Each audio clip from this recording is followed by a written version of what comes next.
Why are you wearing your hat like that? Like what? Like that. This is how all the cool kids wear it. I don't think you're supposed to wear it like that when it's a mesh hat and I can see your fucking head through it. Yeah. Yeah. What do you want to start the podcast with this week, Ian? I got a fucking parking ticket. Fuck the government. This is Justin Trudeau's fault. It is. That's why I'm going to vote NDP at the next election. That's the only reason why. Now, since I am a man of many followers, Yep. I'm not advocating for other people to do the same because I don't have $5,000 to give to the government right now. I am. Fucking come at me. Vote NDP, bitch. Yeah, no, so, that spot across from my house with, like, the big fucking bet. I was parked there. Yes. And you were parked there for too long. My house guest was parked there. So we go out to go do something. I think to go get breakfast or some shit. Mm-hmm. Go walk over to both of our cars. Ticket, $40 each. That fucking sucks. Because me and the roommates already had an agreement that if we ever got a parking ticket, we would cover it. But it sucks for her. She had to pay for the whole fucking thing. But she already paid for hers, but I have all the time in the world. I don't have to pay it till September 3rd, I think. Yeah. I'm just going to go to the courthouse and be a little bitch. Be a little bitch. Because I looked up the bylaw. Yeah. The bylaw is for winter time. It's bylaw 555-00 in section 17B. Yep.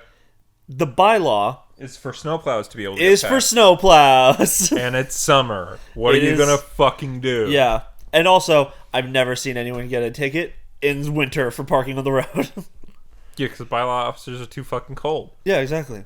So I'm going to go and be a little dickhead, and if they say you're going to have to pay for it still, I'm going to be like, well, fuck you. I'll pay it. It's $40 fucking dollars. It's $40. And 25 of it has already been paid. Yeah. Because roommates are nice. Then I got fucking pissed, went inside, and cleaned up my garage. Because Blake's in Vancouver. Yes. His car is now parked at my mom's. Oh. I parked it in her garage. And then house guest car is parked inside the garage right now. Oh. So I made the room. I finally made the fucking room. I thought the house guest was flying in. But no, that's in that's the next time she comes back. Oh. Yeah. Nice. Yeah. For a concert and do you want to hear something really funny, Ian? Yeah. What, was my ticket story not funny enough for you? No, my story is also funny. So, shout out if you're listening to this. I texted a girl. Yeah, you did text me this, and I thought this was very funny. So I'm texting with a girl whom I met on Bumble. Because I'm a fucking pimp. You know it. That's how it is. I'm fucking big dick G. Go on. Move forward with this. And no. Okay, so I'm texting this girl. She adds me on Instagram because we did a Netflix party to watch American Vandal because it's like my favorite show in the fucking world.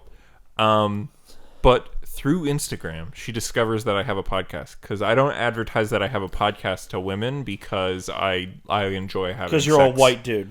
Well, and also because I enjoy still being allowed to talk to women and having sex potentially. Yeah. And it's hard to do that with a podcast. Lamau. But doesn't she send me a text and she's like, I think Holers is a better name for your fans than liberals. Just out of nowhere. I had no idea she listened to the show at any point. And I'm like, oh fuck. I'm sweating so much at work. And then I'm like, okay, how do you like the show? Blah, blah, blah. She's like, I know more about Marvel than DC, so I'm confused. And I'm like, we don't really talk about comics that much, but except for recently because you read a lot of DC comics, but we talk a lot about Marvel shit. Yeah, we talk. I'd like to say we are bipartisan, in that way. I guess it's like we take the best of each. Where it's like Marvel comics are just like fucking mess to read. Marvel comics are harder to read because of there's never been a reboot. DC Comics, there's a reboot every 6 months. Makes it super easy to get into. Yeah, but then it's also like there's a reboot What's every 6 canon? months, and but you never go anywhere with the stories because there's a new issue like once a month. Yeah. But then she's like, "Oh, I just like have been listening to bits and pieces of a bunch of them," and then she's like, "I just started episode 88," and if you don't remember, Ian, episode 88 starts with me talking about having bought a fleshlight. But you already owned one. Yeah, I own it now. I thought you have owned it for a while. I bought it at the week I did episode 88. Okay, yeah. So I've owned it for, I don't know, a couple months now. Time's weird. But yeah, so that's great. Yeah. And so like the reason I've had it is I'm like at work, I switch it on, I'm like, what the fuck do I say in this episode? And of course, like, not only do I say that I own it, I make the joke like, yeah, I get it wet and then I fuck it just like a real woman. Which is funny. I stand by that as funny. Yeah, it's not bad. But yeah, so if you're listening to this, hi. Yeah, I do own it, and I come in it frequently. Hey, what? I don't come in anything frequently. You don't come in anything frequently? Yeah, I feel sad because it's for technically you. not in my hand; it's on the top. Yeah. Yeah. You don't blast it? It doesn't hit the No. wall? Nah, it just comes out in quantities. Drizzles out. I wouldn't say drizzles. Okay. I just wouldn't say I have a shotgun. Oh, okay. Yeah. I feel you. I don't either. I used didn't to. fucking jerk off for like the last 5 days, and You then haven't? well, I did yesterday. Okay. But then like I was Damn, dude. because it has shot before. It just doesn't Yeah. happen very often. 'Cause And if like you go a it's been a while- while, so maybe, and it's just like it came out a lot. Yeah. But it didn't go very far. I've had it. Also, straight up, if I don't look down when it's coming out, Yeah. I'm in the middle of my vinegar strokes. Yeah. God, every dude's vinegar strokes in the league is just like the ugliest face. Yeah. Like obviously they're not amazing faces that are made, but like in the league specifically, it's like, ugh! Well, yeah, because you got to play it up. Because honestly, It's a comedy. Obviously, mine's probably kind of like, Yeah. or whatever. Like I don't go ham. I with swear my to God, I face. honestly think I make the fuckboy face. Like longer than that face has existed. No, like eyes like mostly closed, like biting my lower lip, like.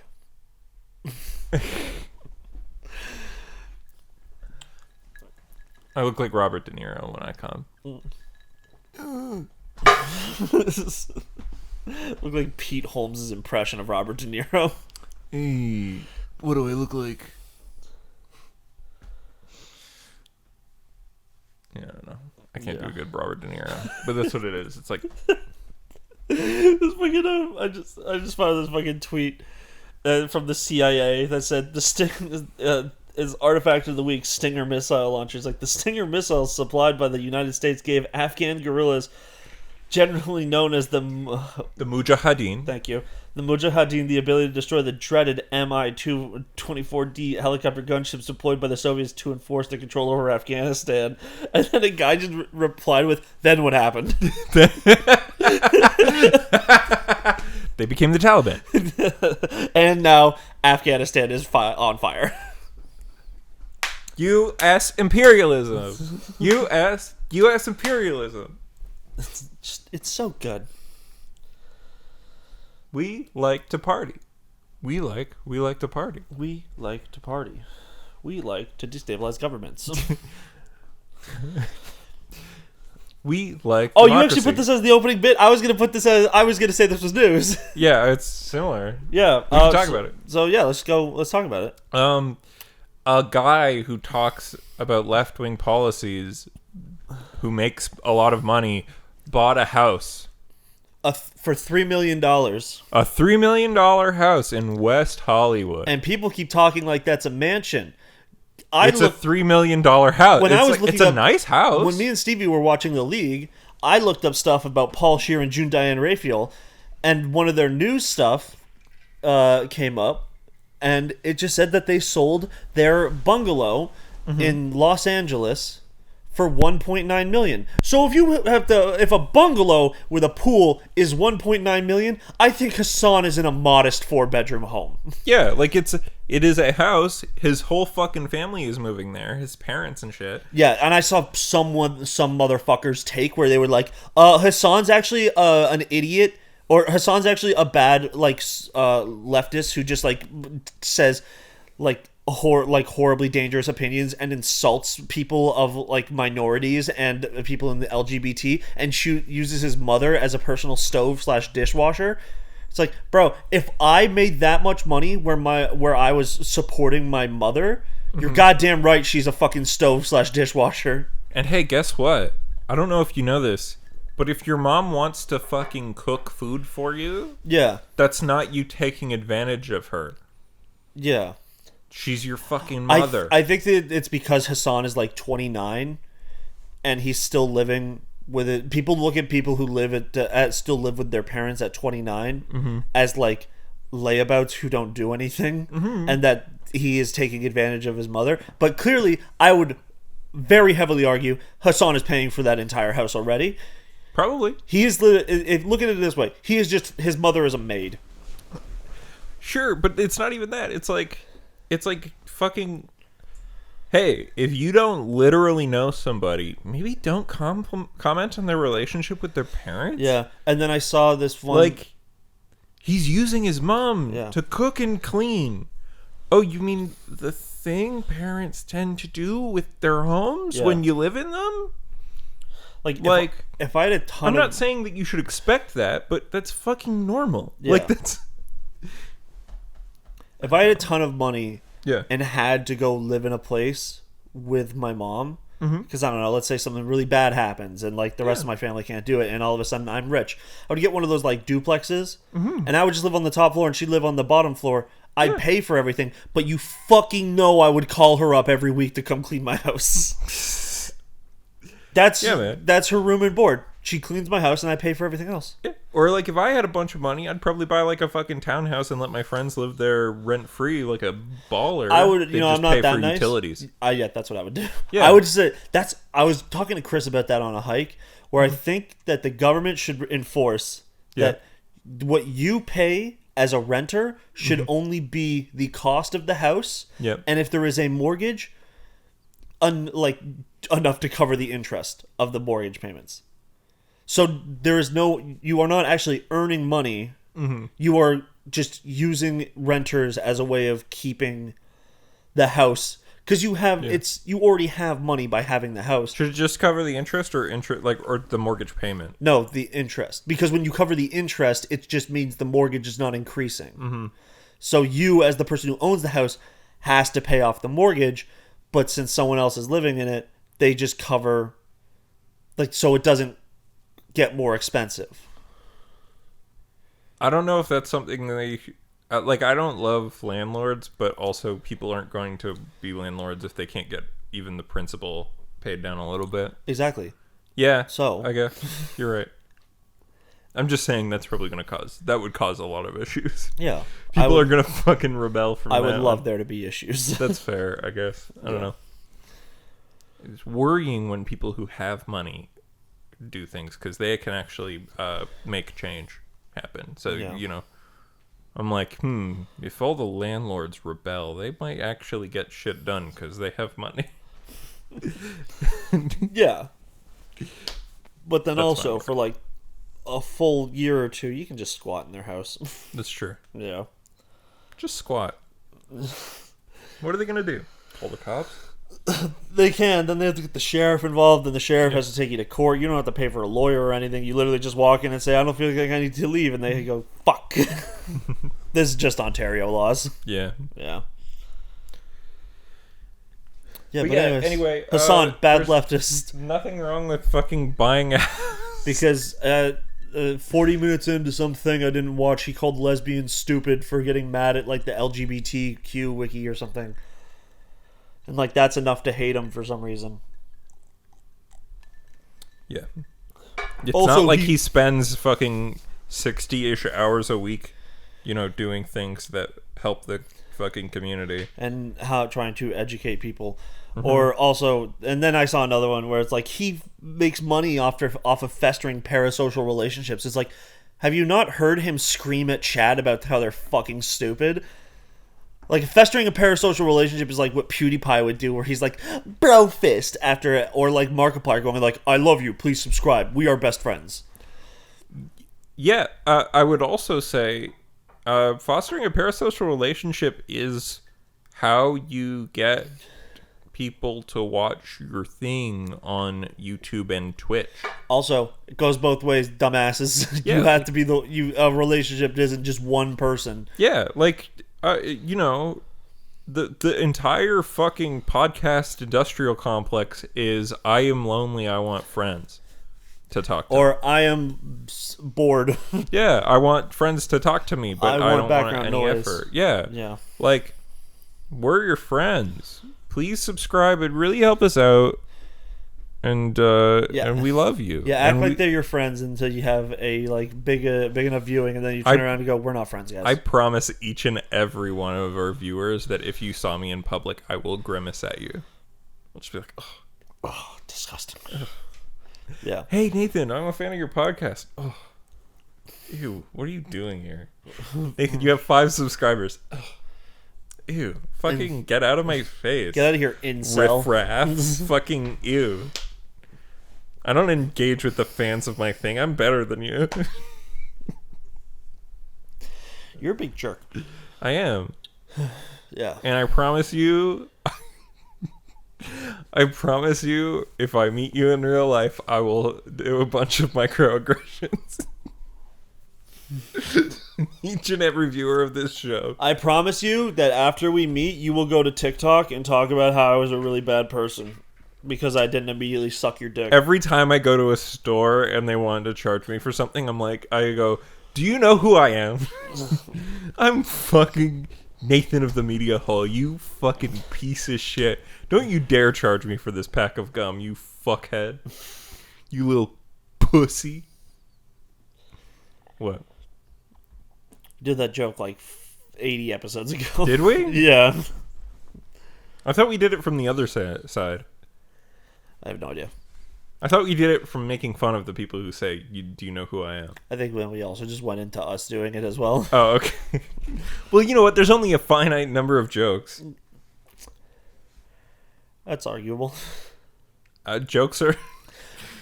I saw this fucking clip. Jokes are a non-renewable resource. I saw this one, yeah, when Amy Schumer touches them. Saw this one, she was on the roast of like Charlie Sheen or something. Yeah. And she made a joke about Ryan Dunn. Yeah. And how she did pretty much, it was like, we just wish it was you in the car, Steve-O. Oh, that's funny. And I was like, whoa, that's rough. But then, like, it was one of those things where, you know how roasted, like, anything goes? They go fucking ham on I that. just think because the joke wasn't that funny, that Steve-O's sitting there going like... Yeah. She's like, you really got to make it work, but she did not. Yeah. And even the rest of the panelists were like, not so much. Yeah. But then you heard like a guy from the crowd go, "Fuck you, Amy!" Because I think it'd been like a week or two since Ryan Dunn died. Yeah. I don't like the roasts that much, but I like some clips from them. Yeah. I don't like did you see the what the fuck just happened there? What? I turned into Porky Pig. I couldn't get a word out. Did you? Yeah. They did the roast of Hassan. Mm-hmm. I didn't watch it, but I watched when Noel Miller came on. Oh, that's like not a real. I mean, that's the Comedy Central ones. Yeah, well, no, but it's the concept of a roast. Yeah, where you all come on and you make offensive jokes at each other. Mm-hmm. But the fucking, I like it how like they'll have sometimes some fucking random terrible person. What, on the roast? Yeah. Yeah, like Justin Bieber. No. I mean, like in the fucking crowd, like in the little group of comedians. Oh man. And then everyone talks shit. Yeah, on they that had Kellyanne Conway in the roast of Rob Lowe. Yeah. And I think when they talked to Rob Lowe about it, he's like, I wanted her here so that people would destroy her. Yeah. Because the roasters are the roastee is the one who chooses the comedians. Oh yeah. And they choose them like fucking for the roast of Justin Bieber. He chose Hannibal Buress. Mm-hmm. And Hannibal's just like, I don't know. I think this is not going to be kind to you, and you might think about these for quite a long time. And he ripped on him really hard, and he's like, I genuinely do not like you. Because it's just a job to them. It's like they get to go on stage and they get to say the meanest shit they want to the people around them. And it's always like, hey, is there a woman here over the age of 40? We're going to talk about how she fucked her way to the top. Yeah. Sarah Silverman, that other white lady who used to show up in like every roast. Can't remember her name anymore. Lisa Lampanelli. No, her thing is that she fucked black guys, and that's kind of offensive and fucked up to look back at. Yeah, and like, but back in the day, you can make fun of someone for having sex with black people. The early to mid 2000s, it wasn't that she was having sex with black people; it's that she's having so much sex with black people that it's like a hot dog down a hallway.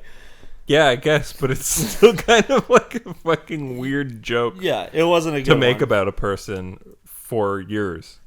It's like, what is the? I don't even get this. Like, what's the thing? Although at the one for Rob Lowe, I think they had both Nikki Glaser and Pete Davidson, right? I didn't see Pete Davidson's part. I saw some of it. Yeah, how was it? Yeah, it was alright. Pete Davidson is very hit or miss. Yeah. Yeah. I guess you never miss. Huh? I think his jokes about Ariana Grande were pretty funny. Yeah. And how he just goes like, bro, if I said that, you guys would kill me.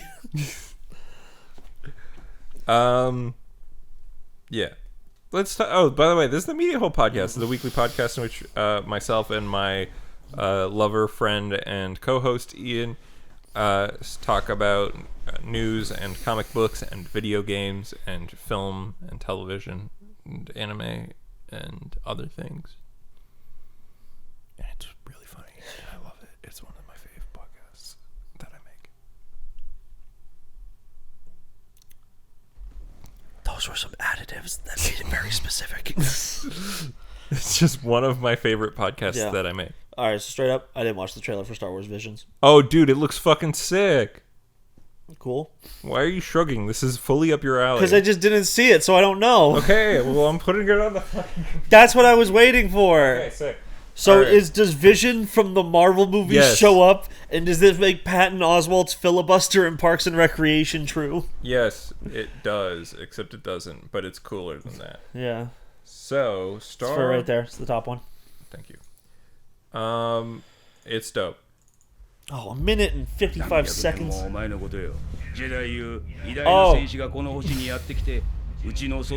like the Japanese Star Wars for some reason. No, it's anime. Straight up Japanese. Yeah, well, this is in Japanese. But also, it's very much inspired by... Oh, yeah. I know Star Wars is inspired by Japan. Yeah. They got... Whoa! Look at this! Yeah. Wait, is this Trigger? Some of it is. So there's 9 episodes being done by, I think, 7 anime studios, and they're all like one-off stories. It's Love, Death plus Robot and Robots with Stringer. That one looks like shit, and that's really funny.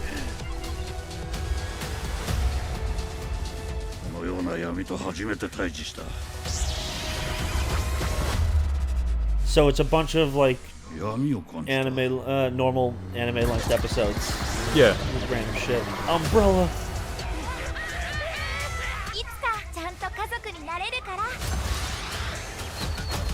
It looks so fucking cool though. Yeah.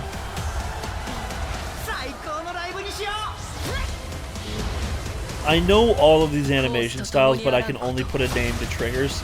Yeah, like that was just that's Trigger. That's Trigger. That's 100. It's like Promare. That's just Leo Fonta from fucking Promare. Yeah. Oh, Boba Fett.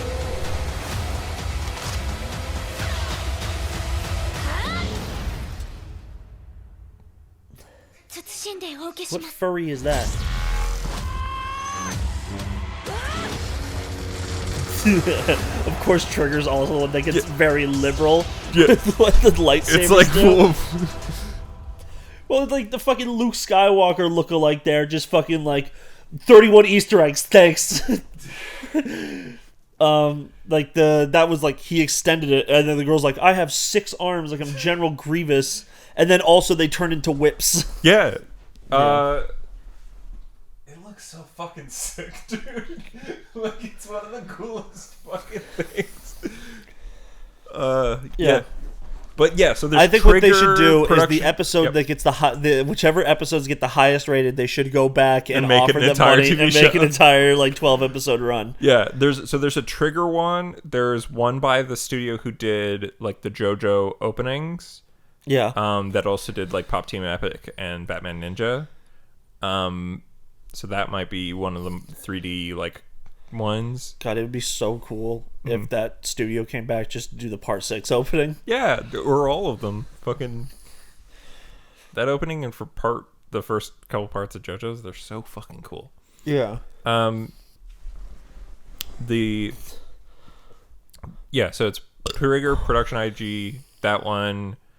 And then there's like a few other ones that are all pretty well known. A1? No, not A1. KyoAni? No, not KyoAni. I feel like KyoAni that's not in their wheelhouse at all. Why? I don't know, because they don't really do action stuff. Look at Dragon Maid. Yeah, but they do like weird action shit for no reason and make it like better than most of like other shows. Yeah, but what I mean is like if you look at their entire like thing, like there's a couple little action things, but ultimately not a lot. Yeah. Star Wars doesn't need a lot. And Full Metal Panic did that thing where it became 2 shows. Yeah. Which I always think is funny. Is like Full Metal Panic, the first season is like this is a kind of high school story, but like there's some other shit to it. Like it's like got funny stuff and it's got like drama stuff. And then they did 2 season 2s, one that's comedy and one that continues the dramatic storyline. Straight up, I don't actually know a lot of these studios. Like I got the for the episodes. Yeah. It is Kamikaze Doga. Yep. So they did the JoJo openings. Geno Studio. Geno Studio. What? It sounds familiar, but I don't know. Studio Colorado. No, I don't know that one. Trigger gets 2 episodes. Nice. Kinema Citrus. Oh, Kinema Citrus. They're good. What do they do? If you look it up, you're gonna be like, "Oh shit!" But I can't. Okay, Science Saru. Science Saru did like they do the Misaki Yuasa stuff. So like Tokyo Sinks 2020, Devilman Crybaby. Kinema Citrus did Made in Abyss, Review Starlight, and The Rising of the Shield Hero. Yeah, so Kinema Citrus is pretty good. Very basic. Made in Not Abyss Made in Abyss, but yeah. the other 2 are. And then Production IG. Yeah. Which everyone knows Production IG. I mean, Production IG is like one of the biggest.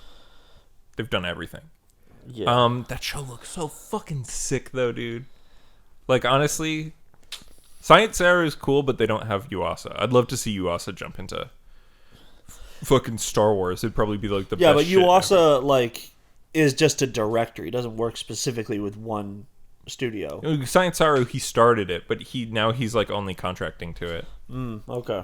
And he doesn't direct everything that they put out, right? That makes sense. But I'd love to see him, like, his take on Star Wars, because I think it'd probably be pretty cool. Production IGs, I think, other than Trigger, Production IGs will probably be the prettiest.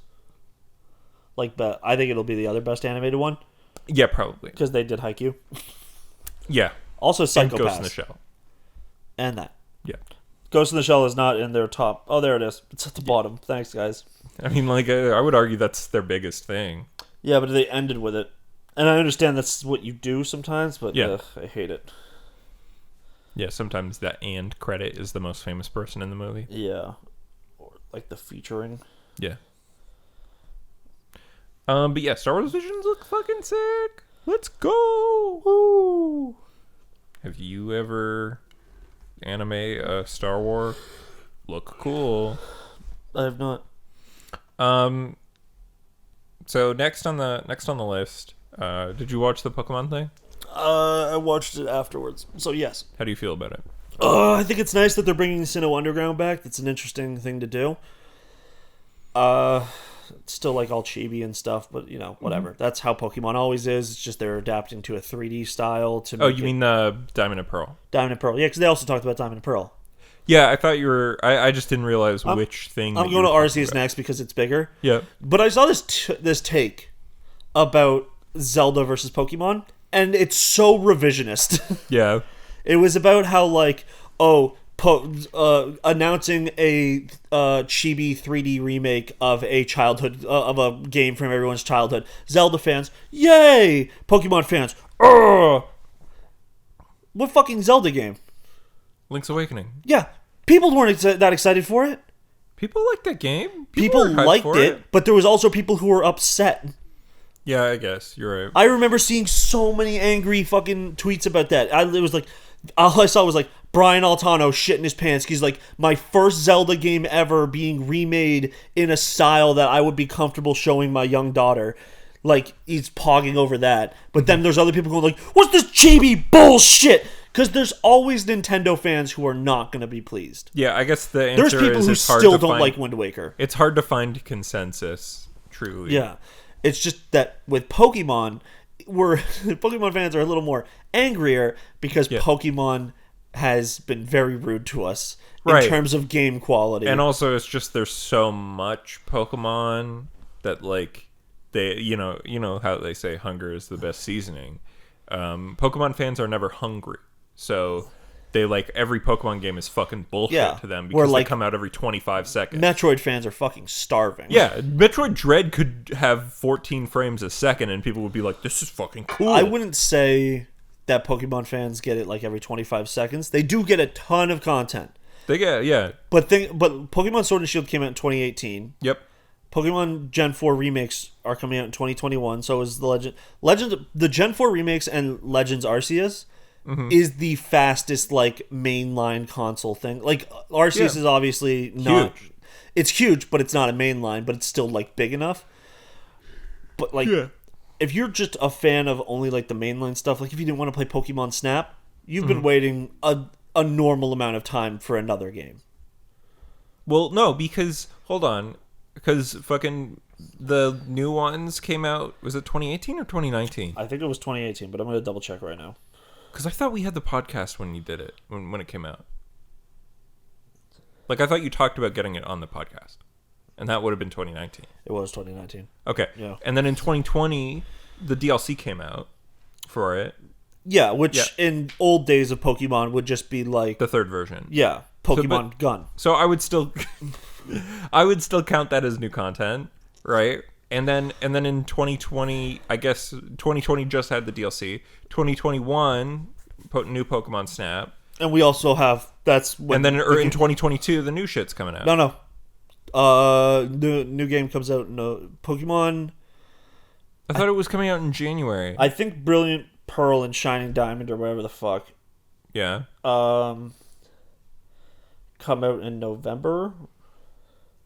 Yeah, they come out on November 19th. Arceus comes out in like February. Oh shit. Okay. Yeah. So then 2021 they got new Pokemon Snap. They got the Pokemon MOBA, and they got fucking. You're right. They did. We did get a lot this year. Yeah, It's like. Pokemon... Also, that Pokemon MOBA turned out to be pretty cool. Yeah, like it's. They have, and that's not even talking about how they've. There's the anime, which is like cool. Like if there was a fucking Metroid anime to hold us over in between They've Metroid also games. had constant like. Yeah. I didn't know about this on the Japanese Pokemon channel. Yeah. There's like full shorts of like cute like things just inside the Pokemon world. Like there's this one about this girl who is like 10 years old. An adult in Pokemon years. Yes. And she wants to just start her adventure, but her mom refuses. Mm-hmm. And her dad is just kind of like wishy-washy about it. And they have this like family pet Charizard that it used to be her dad's. And he kind of just is like now an old Charizard, and like because Pokemon do age. Okay. So he's like old. He's like a fucking old giant dog sitting outside, and she goes out and feeds him like a specific meal of berries because he's that kind of age. Mm-hmm. And it shows that she wants to go on an adventure like her dad did because her dad had Charizard and all that. Mm-hmm. And her dad just talks about how he got to fight the league champion and then lost. But the whole time they're only showing brief glimpses of the league champion. And you're like, oh, it's her fucking mom. So her mom was the champion for like a year or two, and her dad was like a contender. Yeah. Cute. But then the story is that she goes out, she buys like 30 Pokeballs and goes to try and like actually catch her own Pokemon. Mm-hmm. And she ends up saving like this Nidoran. Mm-hmm. And then it's like it turns into a fucking episode like Godzilla because the Nido King and Nido Queen show up like, where the fuck is our son? And yeah, but then eventually at the end she gets the Pokemon and then she gets to go on her adventure because a lot about Pokemon is just also remembering is the parent stuff is like they're not tools, they're your friends. Mm-hmm. Your first Pokemon you should become friends with. You don't catch it and use it as a slave. Exactly. You should save that for the rest of them. The ones you leave in the bank because you gotta catch them all. Leave it in the computer. Yeah. But God, I would really love it if they made a Pokemon game where they just straight up were like, you can only hold on to 30 Pokemon max. People would fucking be on suicide watch. And then after, if like you got more than that, you'd either have to release it or choose to release another one. Oh fuck! Because remember, as long as you catch it once, your Pokédex entries still count. Yeah. But people like to, if you want to get really into the world of it, if I would fucking murder a man if I found out he had 700 Pokemon just sitting in a vault. Yeah. I'd be like, what the fuck is wrong with you, man? Like, especially since in the Pokemon anime, it's shown that when fucking Ash sends a Pokemon back to Professor Oak, he lets it out and it lives like a free-range animal on a fucking farm that like gets fed every day. But in the game, it's just like they are now data inside of a PC. It's like they're Peggy Carter going through a fucking portal. Maybe the PC has a farm in it. It's not Digimon. Well, that's why Digimon's better. Also, because Digimon, instead of making like 700 different ones, they were like, let's make 100 cool ones. Yeah. Yeah. And Digimon focused on being a good TV show first. Before being a good franchise of things. Yeah. And then, so Pokemon Legends Arceus. Yep. It looks much better, but still not good. Still janky frame rate, but I think the frame rate was cool. much better though. Like it was like a little bit of jank when there was a ton of stuff happening, versus when they first showed it off, where it looked like it was a locked 12 frames per second.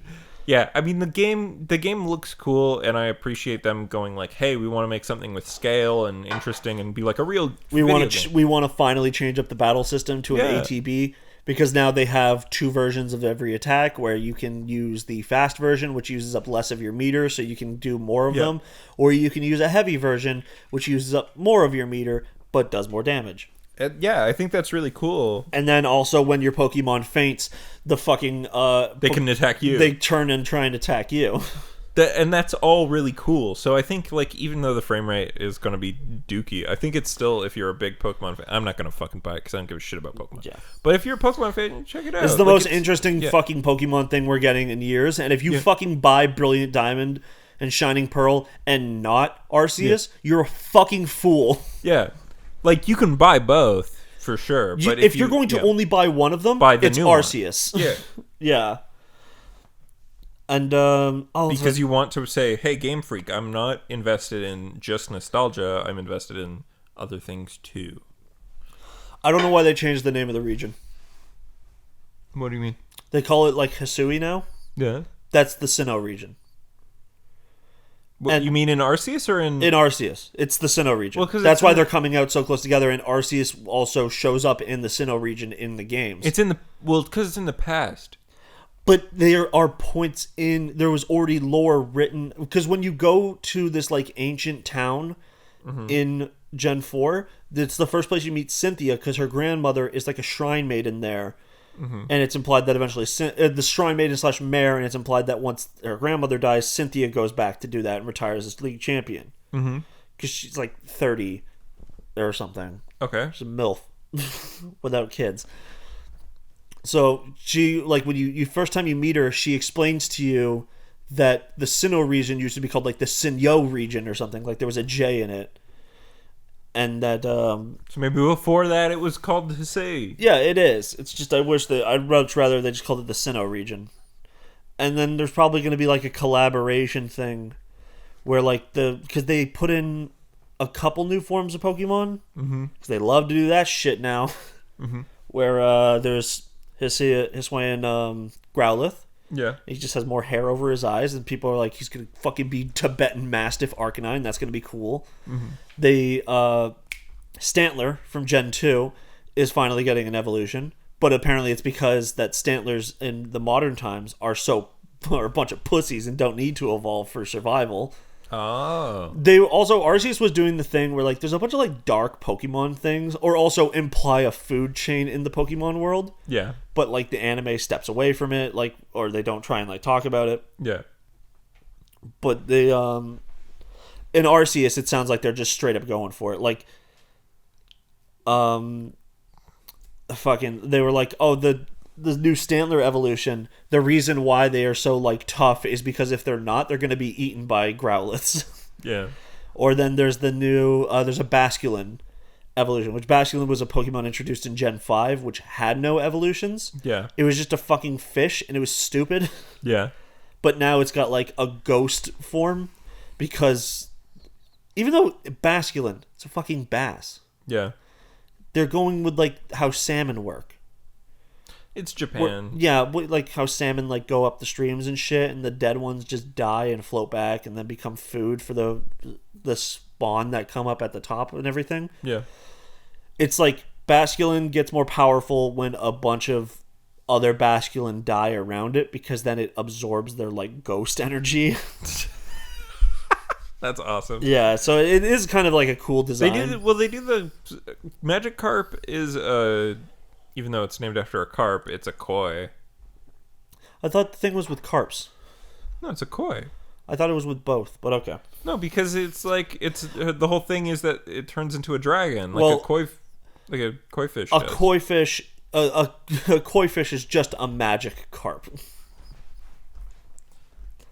And this is the last episode of the I would fucking the red Gyarados should be the basic Gyarados form. Shouldn't be the shiny one. It makes more sense. Like, why does this red fish turn into a dragon and turn blue? I don't know. It's dumb. I want to see the mod for Yakuza where it's a Gyarados. I'm curious about. And then on the Nishiki. On Nishiki, it's a Magikarp. Yeah. And on Ichiban, it's a Magikarp turning into a Gyarados. It's just a Magikarp with more of a Gyarados' face. Yeah. Yeah. I just realized that Gyarados' face is the I'm a fire in my laser face.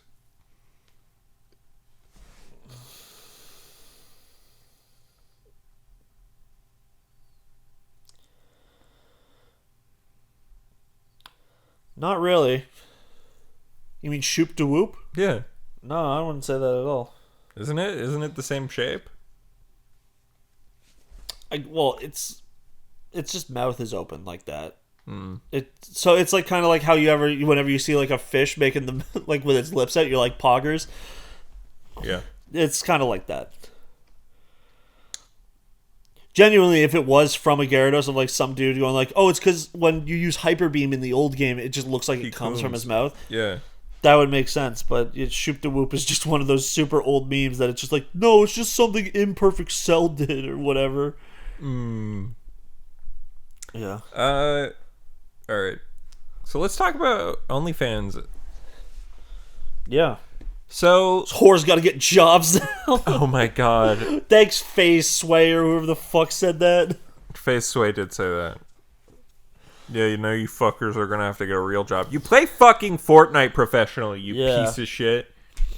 Imagine being so high and mighty that you think anything you do is somehow more difficult or challenging or interesting or useful to society than what, sex workers do. I can argue that, but I'm not going to.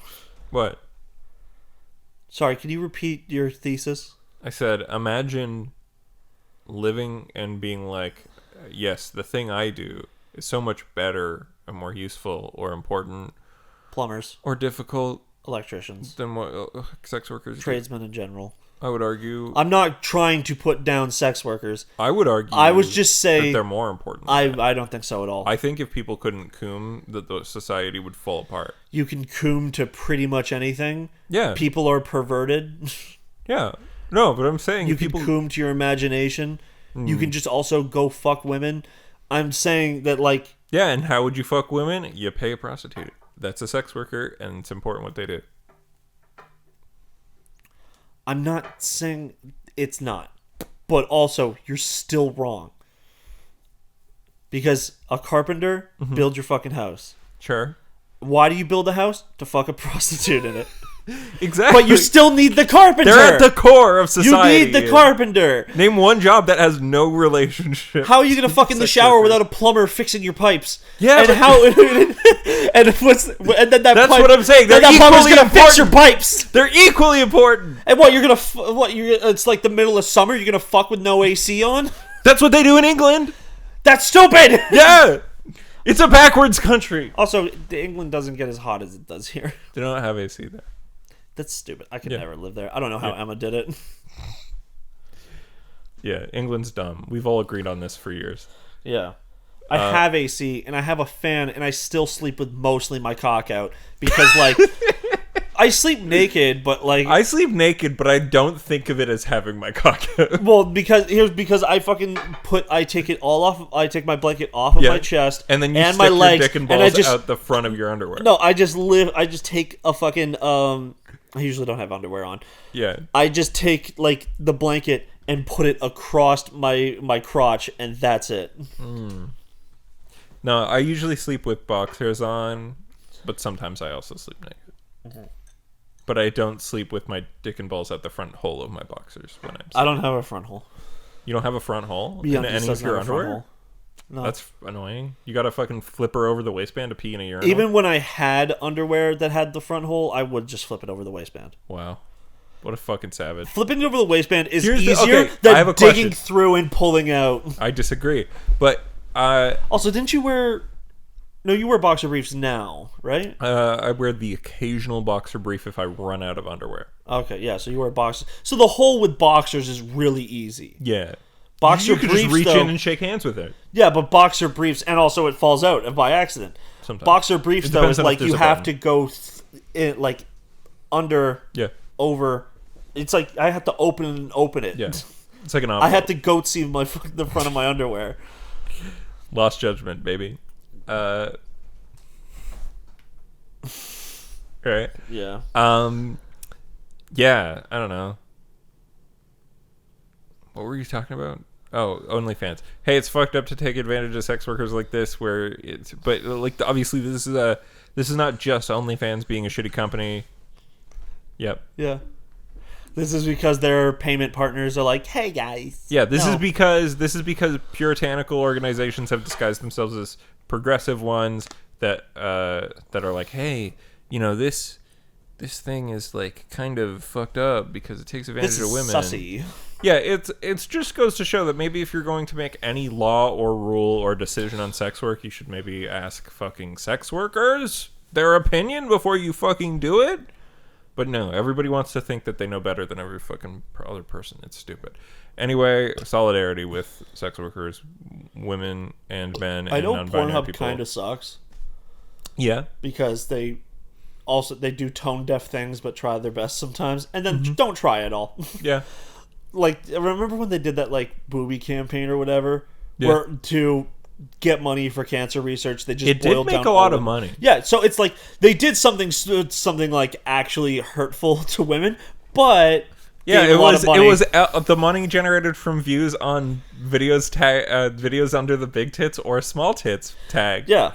And they like prompted you when they went on the front page. It's like, you want some big titties or some small titties, and then whichever one you chose, they were like, they're both important. Yeah. And they like gave you like a whole paragraph about how like breast cancer affects everyone, but mostly women and all that. Like, you know, they try, except they're also like super stupid about it. I think that counts. You could argue it's a little bit of objectification, but it makes money. They used to have a huge like amateur creator part, and then because of all the child pornography that was happening on wasn't. So the thing about that's interesting is, and a lot of people take people's words for this a bit too freshly. That sort of what's the word? Controversy was fueled by a right-wing Christian organization that had disguised itself as like a progressive organization. And the thing about that is, am I saying that there's never been child pornography on Pornhub that managed to squeak by its verification program? I'm not saying that's never happened. Also, like, Pornhub is the biggest like you go on their front page and it's like barely legal stepdaughter fucks her stepdad, who is for some reason has been in her life for quite a while and is totally willing to fuck someone who is supposed to be his daughter. Right. And there's nothing wrong with it because we put the word step in front of it. Right, but that's not really Pornhub's fault. They don't upload the videos. It's their YouTube. I know, but it's like, yeah. That's the porn industry, but like whatever. These are people consensually having sex with each other on camera. But what I'm saying, is what I was going to get at there. Yeah. Is another take I saw. Can't remember from where. Yeah. But pretty much, actually, you know what? Might have came from Destiny. Can't remember. Nice. I heard Destiny 2 was better.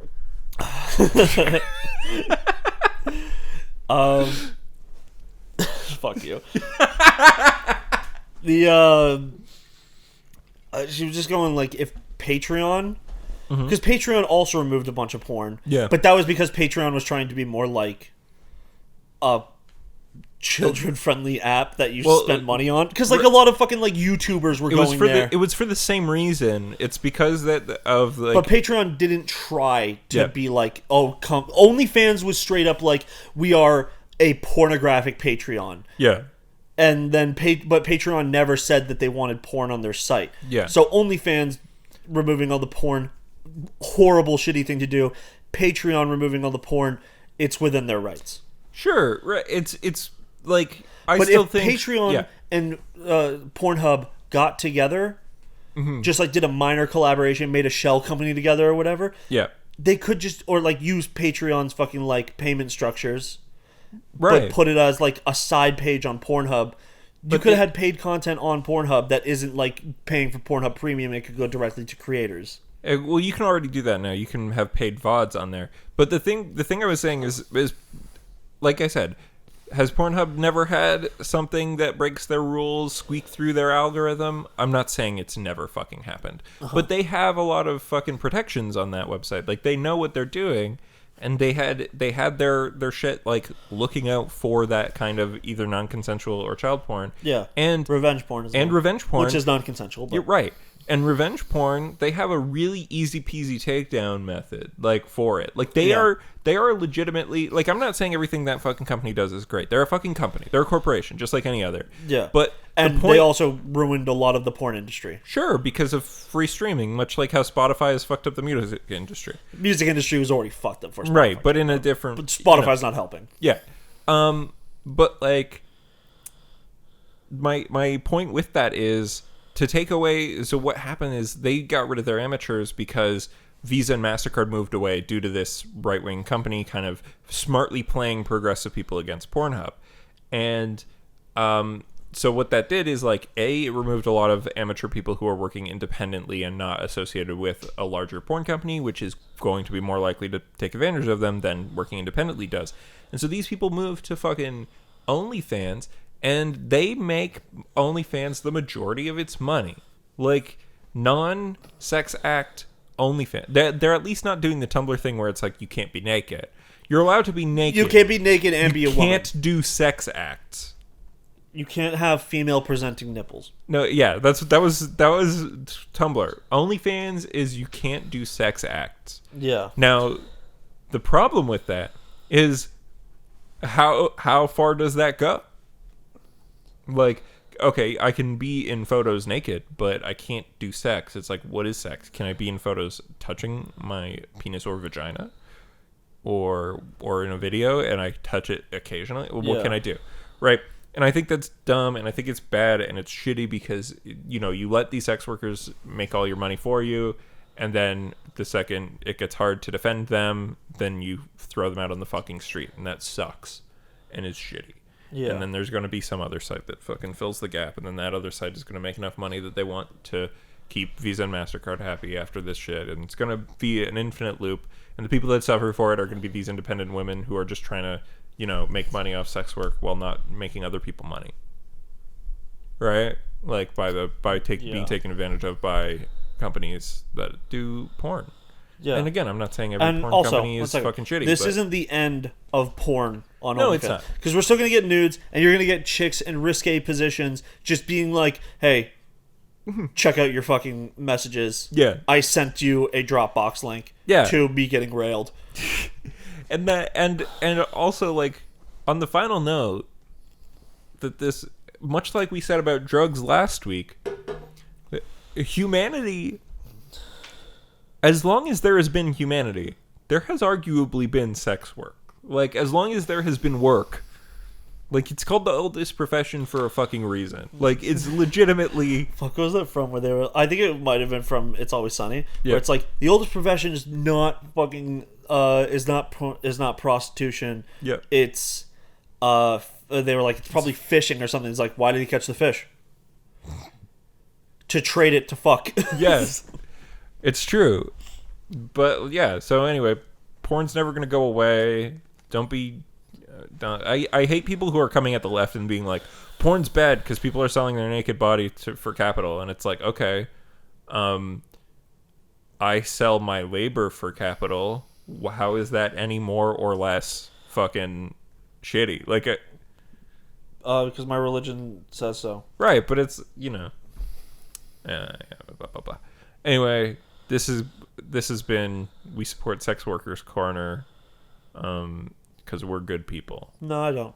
You don't? No. Oh, you hate women, right? I Not forgot. Yeah. That's my bad. Yeah. How does Destiny feel about you hating women? Loves it.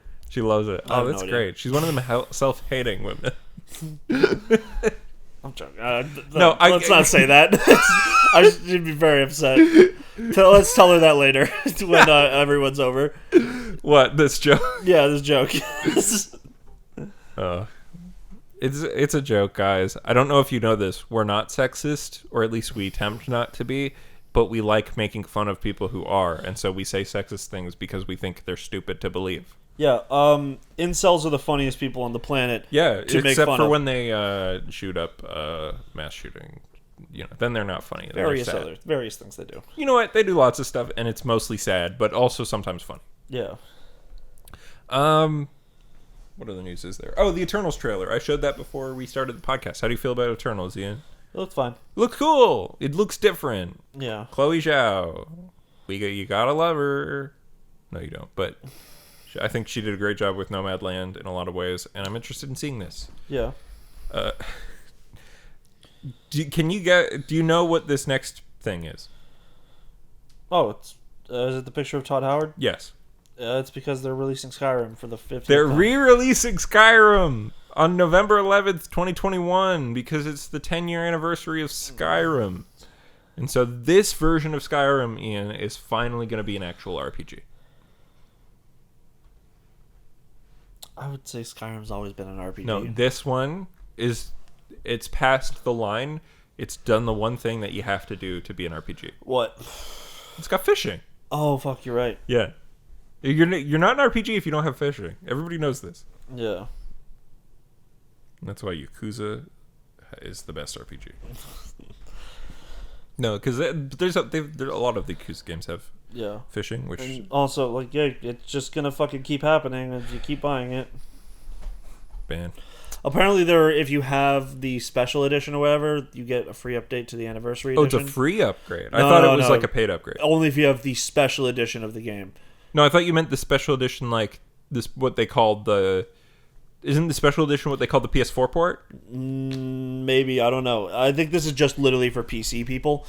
Is that there is because they had Skyrim. Yeah. And then when they ported it to the PlayStation 4 and the Xbox One, they made the special edition. They put out the special edition, which had that fucking like shitty workshop that you could pay money for mods, but then they took like 90% of the cut. Yeah. And then everyone still just kept using Nexus mods, but I guess it was a way to get mods on consoles, so it's not that bad. Yep. So you fucking but the special edition wasn't a free upgrade on it was PC. like a paid upgrade. So I own Skyrim. But you don't own. I don't Skyrim own the special edition because the special edition is a full priced game still. Mm-hmm. So if you own the special edition, allegedly, I'm not even going to look it up. You get the anniversary edition for free. Wow. Do you know what is fucked up? And I did pay money for this. The fucking Ghost of Tsushima director's cut. Do you know how much the upgrade is? It's $20. It's $40. What? It's a $39.99 upgrade. It's a full price regular game. So it's still half off, but I already have fucking the full game. Yeah, you paid $40 for a DLC. I paid $40 for DLC. Yeah. And 60 FPS 4K. Well, I could go in and just buy the DLC by itself No, you and can't. only play the PS4 version. Yeah, Nope. You can. Yeah, you can. It's not a paid DLC for the PS4 version. What's it's free? Nope.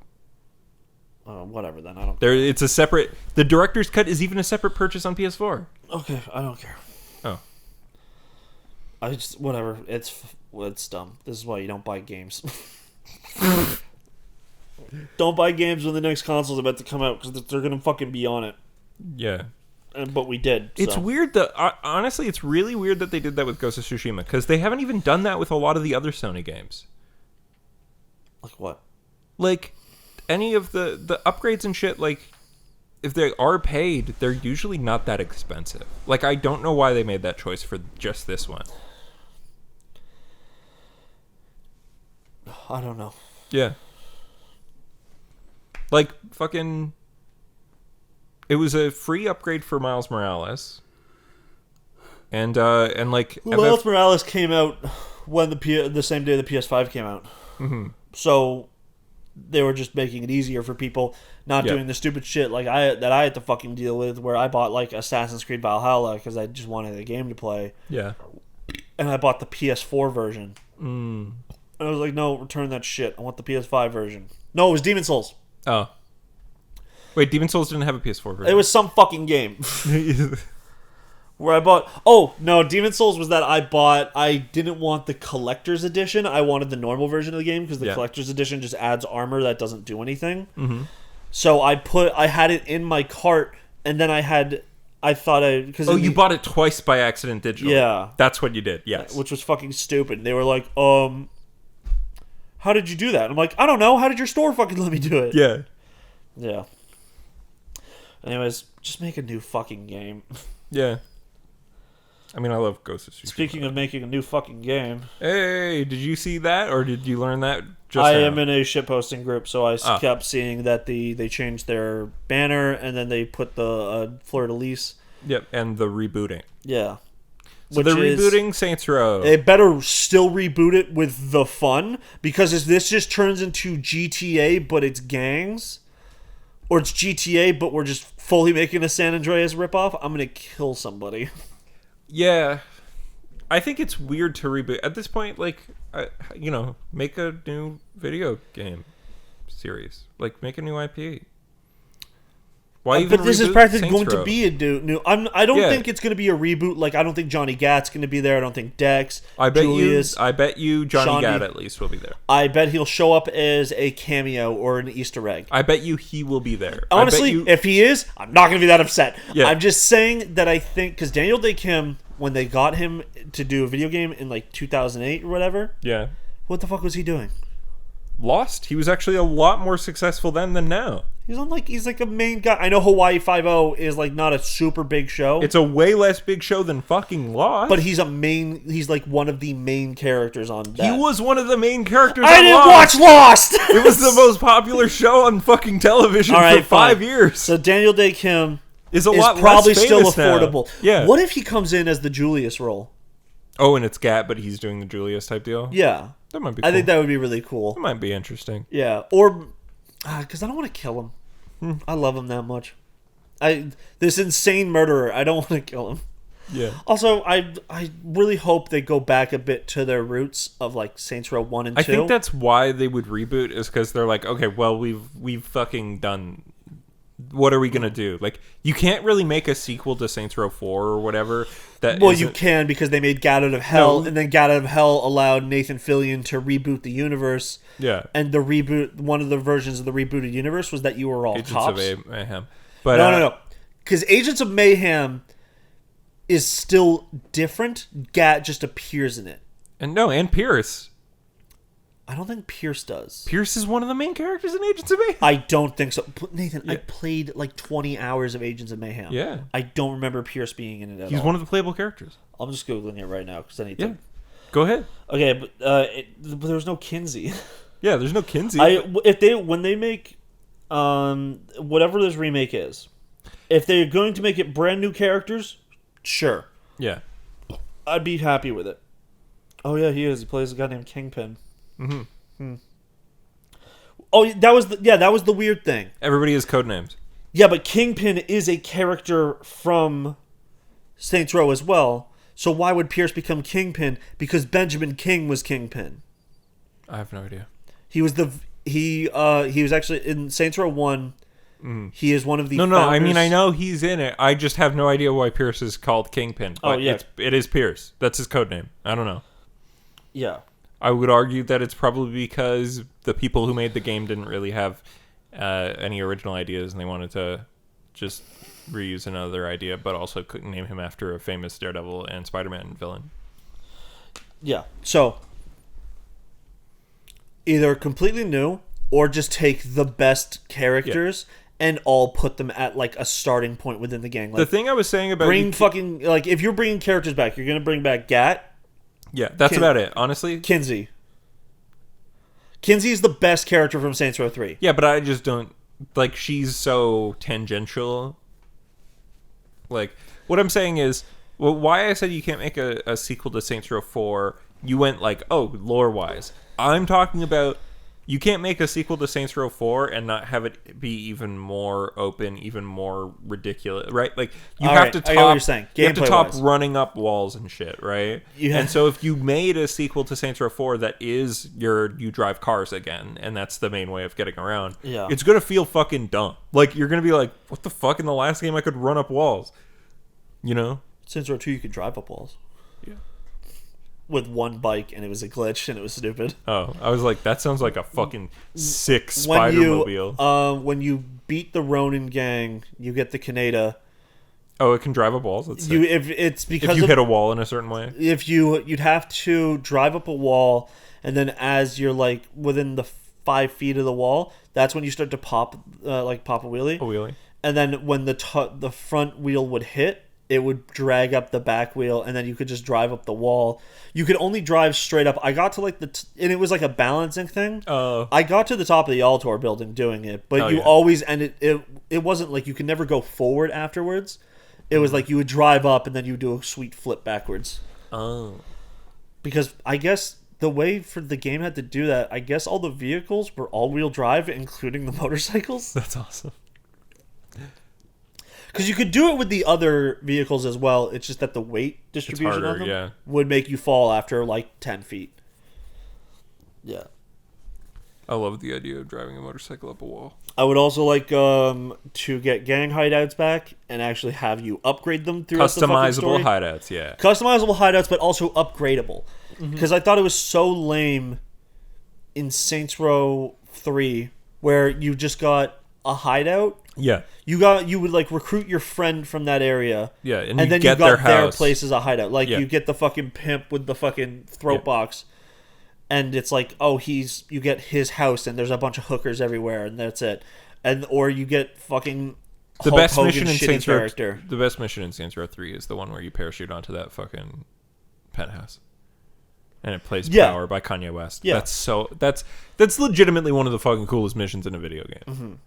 It's also made for and the trailer was really good. Yeah, doing shit like that. There's two games. That game and one other game came out the same year, and the best mission is one where it plays a song the entire mission. Because Far Cry 3, the one where it plays "Make It Bun Down" by Skrillex. Yeah, and then also your character's getting the best You're part about getting that high is 'cause you're burning down marijuana As you're fields. burning more of it, you get higher and higher, and the music gets louder and louder. That's cool. More shit like that, video games. Yeah, I would like to go back to Stillwater though. Yeah, the first city Either- in okay, the first two, not either make- Steelport, which yeah. is in the second two. Either make a brand new city Yeah, that maybe combines. I would say the do a both. new what is it called again? Stillwater, and just make it bigger and like more open worldy and have more shit to do in it. I would say Saints Row already had a lot of shit to do. Yeah, but I mean, compared remember- to GTA, which feels like you have nothing to In do. Saints Row 2, they added in like the near missing and shit, where you could like drive close. Stunts and shit. Yeah. I think more open world stunts instead of Yeah. hiding shit behind missions would be more fun. Mm-hmm. Yeah. Bring back the side mission where you shoot poop at people. Yeah, to lower property values. Yeah. Yeah. Let me go destroy fences. Yep. Let me throw myself at cars. Oh, insurance let me go fraud. role play a cop and murder people on TV. Yep. To make fun of the TV show Cops. Yes. And then that also gave you, or also Hitman missions. Hitman missions I wish were a little more random. Yeah. And less like go downtown and just look for a guy who looks like this, because as soon there would always be like 20 of them and you'd shoot one and they'd be like the wrong one. That was a decoy. And then you'd have to, but then the other guy would get marked on the map and you just drive over and kill him anyways. Yeah, I think they should do Hitman missions like actual Hitman. That'd be a cool side. Yeah. Also, Story. Saints Row is a game of like parodies. Yeah. Where it's like, you know, everything you do is supposed to feel like a funny version of another And game. I would keep that holding sprint makes every action more interesting, like they did in Saints Row 3. Oh, like you can do the like takedowns and shit. Yeah, so You when did the you're wrestling moves on people. yeah, well, that too. But like in Saints Row 2 or Saints Row 3 rather, yeah, if you were sprinting and you used melee attack on people, you would do sick fucking random shit. And if you were sprinting and you hit the car hijack button, you would jump through the windshield or like do fucking weird shit. Absolutely. I think you know what they should do? Make those as earnable things. Yeah. Because I want you to start. I want Saints Row should.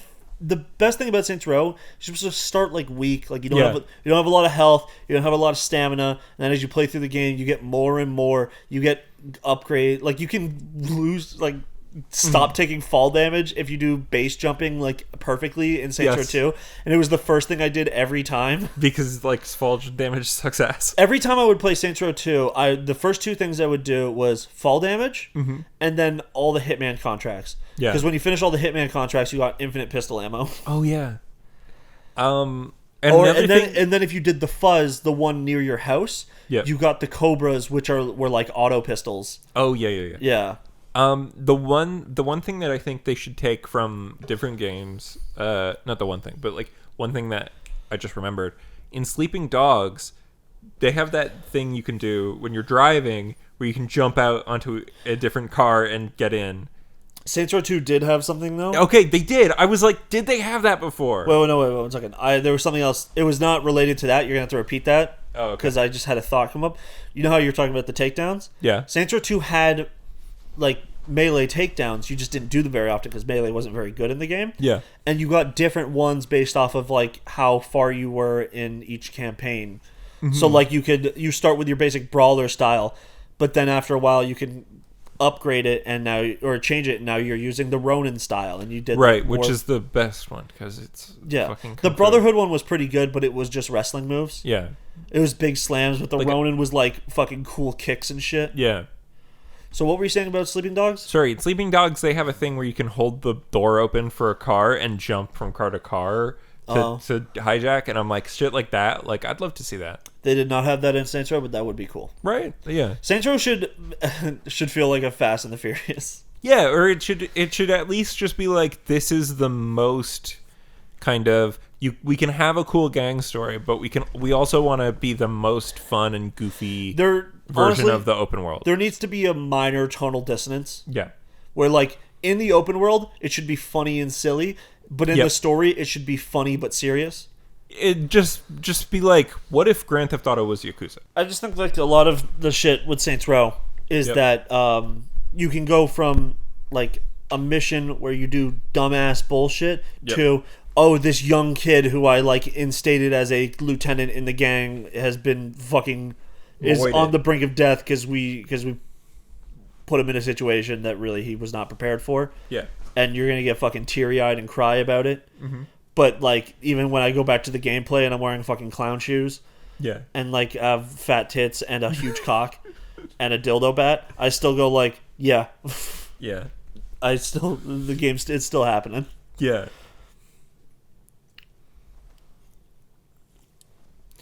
Yeah. Also, let's get some fucking relative unknown voice actors back. No one knows any of the voice actors from Saints Row 2. What do you mean? Saints Row 2 has like a bunch of the main celebrities. Characters. Yeah, I mean the protagonist voice. Oh yeah.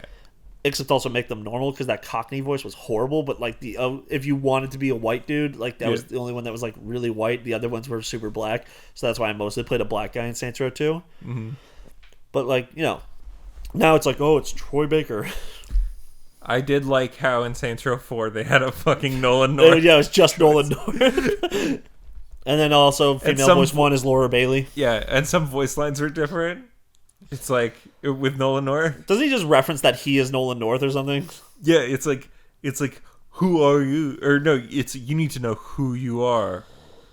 Who I am? Nolan? Like Yeah. which is very funny. Yeah. I don't know. But is that everything in the fucking news? That's all the news. All right, sick. So let's get on with the weeks. What'd you do this week, Ian? I watched every episode of this anime called Tokyo Revengers. Oh, how do you feel about it? I've heard things. It's really good. Just don't think about the time travel. Oh, there's time travel? I like some time travel. The whole point of the show is that they show you this guy's life, and how he's just like a sad, pathetic piece of shit. Like he like all he does is he works a job. He's like 26. He works a dead-end job at like a video rental store. Ooh. His boss, like the manager, is like some 23-year-old. Is he not supposed to be here today? That'd be good. But he just like kind of goes through the day, fucking sucks at his job, goes home, gets drunk, passes out, goes back to work. Nice. And watches TV. But then when he finds out that his like childhood, like his girlfriend from middle school, the only girl he's ever been with, he broke up with him when he left, when he ran away from his hometown. Yeah. Because of what happened when he was in his second year. Yeah. Got killed in like gang violence. Ooh. So he's just like bummed out. He's like, can't believe she's dead. And then it cuts back to him. Yeah. And he gets pushed in front of a train. And he gets killed. But then he immediately wakes up in his like 14-year-old body. Oh, it's Erased. I have no idea. Erased. Well, it's not exactly, but Erased is about a guy who works for a fucking pizza delivery company. He's like in his 30s. He always wanted to be something, but he's like he's shitty. And then like he just randomly time travels back to when he was a kid. And when he was a kid, a bunch of kids got murdered. Yeah, and so he's got to figure it out. So he thinks his time travel thing is just his life flashing before his eyes, but slowly. Or like this point in his life where it was like a pivotal turning point for him. Yeah. Because he goes, they're like second years in middle school, and they're like, we're fucking delinquents now. We're gonna go beat up some kids from another neighboring high school, or neighboring middle school. But when they show up, it's third years. They look like kids. The third years look like Jotaros, like they're all full grown men, and they beat the shit out of them, and they become they're like whipping boys. And so in the original timeline is that they just kind of put up with it and got their asses kicked every day for like 2 years. But in this one, they stand up against it. No. They got their ass kicked for 2 years, and then he goes, and then he leaves school, and then it takes him down this path, this life path where he has like no confidence, he's a coward. But then he realized like, this is all a dream. I'm gonna go see his my ex-girlfriend, because she's the only woman I ever loved, because it's Japan and they really romanticize being a child in love. I was 14 and I was in love, and it was the only time I was in love. He goes to see her and he's like beat to fuck, and he just goes like, doesn't even know anything. Or like he's just like, fuck it, I'm dead. And he sees her little brother and he's like, do you like your sister? And she's like, she's okay. And he's like, cool. July 4th 2017, your sister is going to die in an accident. So try and remember that date and save her. And the kid's like, you're fucking right I am. I'm going to do that shit. And then it goes back, and then they like shake hands, and he goes back to the present. He's alive. But she's alive. She's dead. But the brother was supposed to die as well. And the brother saves him from the tracks, and he is now like a 24-year-old cop. Oh shit! Who is doing his best to try, because he remembers everything, because their time travel is triggered by this handshake. So they remember whenever they make big changes in the story. They are the only ones who remember things, but they don't remember what happened in this new universe. They remember how it was before, but not how it is now. Yeah. Okay. So it will, but also that's for the purpose of the viewer, where it's like we need to know things. Yeah. But then he goes back. Okay, well, don't spoil it. I might watch it. Their whole goal is to save the sister. But to save the sister, he has to join the gang and become friends with the gang leaders. And he does it almost immediately by accident. That's great. It's very fun, but it's also very frustrating. Yeah. Because I'm on episode 19. Yeah. There's like 5 more episodes this season, then I'm going to read the manga. Yeah. He still doesn't know how to fight. Actually, he just finally started fighting because they just kind of said they're delinquents. It's not fucking Yakuza. Yeah, you don't need to. It's literally all about confidence. Yeah. That's all they have. They're pretty much there. He's in the middle of like a gang war, and this guy who is like becoming like a new best friend because it's not like an evil gang. It's one of those like romanticized gangs where it's like, we're not bad people. We just want to fight and party. You mean like it's like a real gang? It's like a real gang before they grow up and be like, we're gonna go do horrible things to people. I mean, in real life, most gangs are just like that. Like, sure, yeah, but this is Japan. Yeah, when you look at our experience with gangs in Japan is from the Yakuza games, exactly, where it's like either you are a Kiryu and you're the pinnacle of masculinity and you care about everyone, or you're a rapist. Yeah. And we have to forgive you by the end of the story because you make a big sacrifice for one of the main characters. Woo! Yeah, Haruka. Yeah. So he finally his new friend just says we're all afraid to fight. Everyone's afraid to fight. It's just whether or not you're going to sit there and take it or give some back. And he starts properly throwing hands. This sounds cool. I would like. So how I heard about this is. I don't know if you picked it up, but when Comixology had a bunch of Kodansha manga for free for volume 1s, one of the ones was Tokyo Revengers. And I was like, the art on the front of this looks interesting, but I didn't know anything about it, and I saw it also has an anime on Crunchyroll. And I was like, oh, well, this might be cool. I figured it would be like a somewhat edgy shonen, but this sounds cool. This sounds like a fucking cool There book. is edgy stuff to it, because whenever he goes back into the future, he has to see the results of what he does. So one of the guys, the first time he goes back is to save someone from dying. Yeah. He succeeds. But then that guy is now in prison on death row.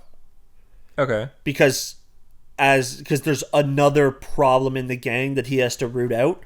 Yeah. Because if he doesn't, then no matter what, his girlfriend will always die. Because he is now... Before he was a nobody who ran away and she died in a freak accident. Yeah. Now she is... he is a close friend of the gang leader and the vice commander of the gang. Yeah. And so now he is a targeted. And so she's dying because he's a target. Yeah. Nice. And it's not that really good. That sounds cool. But then he doesn't know how to fight, and I was watching it with Destiny, and we're both just sitting there, and I just looked over at her. I'm like, why doesn't he just do the Bill and Ted thing where he's just commit yourself to working out every day, commit yourself to working out every day? Because then he would go into the future, and he would be physically fit in the future and have fighting knowledge. And then when he'd go back, he'd bring the fighting knowledge with him. And then since he would not be in his body, because his body still does stuff, so it would be he still works out. Yeah, he would still gain some muscle and would just know how to fight. Yeah. But they never go into that because it's that's just also a MacGuffin. Where I think that joke in Bill and Ted was because they just ran out of money and they couldn't film it. Yeah. Them stealing that key that they needed. Yeah. Oh yeah. Yeah. We're gonna go back and steal this key. Oh, there it is. They actually do a joke like that in Rick and Morty where I think he says I'm Bill and Tedding it. Yeah. He's just does this, and Morty's like, what the fuck are you doing? He's like, I'm committing myself to learning snake math. Yeah. And then Rick from the future walks in and he's just like, here you go, asshole. Yeah. Nice. So but yeah. Yeah. That's cool. I'll check that out maybe. Do you want to do I'll do Comics Corner now? Yeah, you can do Comics Corner now. Okay. Hey gang, Comics Corner. So, this week a bunch of comics I went and checked out, and a lot of them. So I'm gonna just start from this top of this pile. I also have some that aren't in this pile that I read because digital. Yeah. So first up, Nightwing number 83 in the Tom Taylor run. This run is continuing to be fucking awesome, and in this issue, we got Socialist Nightwing. And I'm not even joking. He is. Like, it's Yeah. very socialist. He's like, hey, so the take of this run is that he realized he was the like next of kin for Alfred, who died a while back, right? Oh, okay. And Alfred had a lot of stock and money from the Waynes and shit. So now Nightwing's a billionaire. Personally, it's not Bruce's money now. He's like It's got his Nightwing's. own money. Yeah. And so in this comic, he's now kind of trying to figure out what to do with it. And now he says it. But he's like, he's got this plan and he talks to Superman about it. Because he's like, I don't want to talk to Bruce about it because I don't know. But, Because Bruce was raised on capitalism. exactly. And so, Where Nightwing was raised on handouts. exactly. Nightwing says, Alfred left me a lot, but I don't think there's anything heroic about being a billionaire. Fuck you, Dad. Exactly. And then him and Barbara Gordon kiss, and I sent you a picture saying, God, I wish that were me. And listen, when I say that, I mean I'd love to be either of them. Yes. It would be a good time. Yeah. It's cool. He's like, we're gonna give away all my money. Look, and eradicate poverty. We're gonna fight for a living wage. if you suck Dick Grayson's dick, Yeah. you have now eaten out every girl he's ever fucked. So therefore it's Starfire, Barbara Gordon, Yeah. Various. Yeah. All of them. All of the randos. So he's like, we're gonna fucking let me try to figure out. He's gonna eradicate homelessness. So he's in Bloodhaven. Yeah. So he's gonna eradicate homelessness. He's he's like, I've seen money used for law enforcement. I've seen the poorest and most vulnerable people blamed and punished rather than assisted. I want to try something different. I want to help. Desperate people do desperate things, and we need to, fucking make people who do that obsolete. So Yeah. we're gonna fucking fix all these problems. And he gets a phone call from Bruce, and he's like, "You don't usually call." Bruce is like, "You honored Alfred today," and it's very sweet. That's nice. And then it's like, "Oh yeah, the serial killer who's part of this plot also still exists." It's like let's just do There's also, don't worry, we're gonna have action, but this issue is about, hey. Yeah. There is some action at the top of this issue because he fights a helicopter, which is fun. But mostly the thing is him saying, "Hey, I'm gonna make the world better."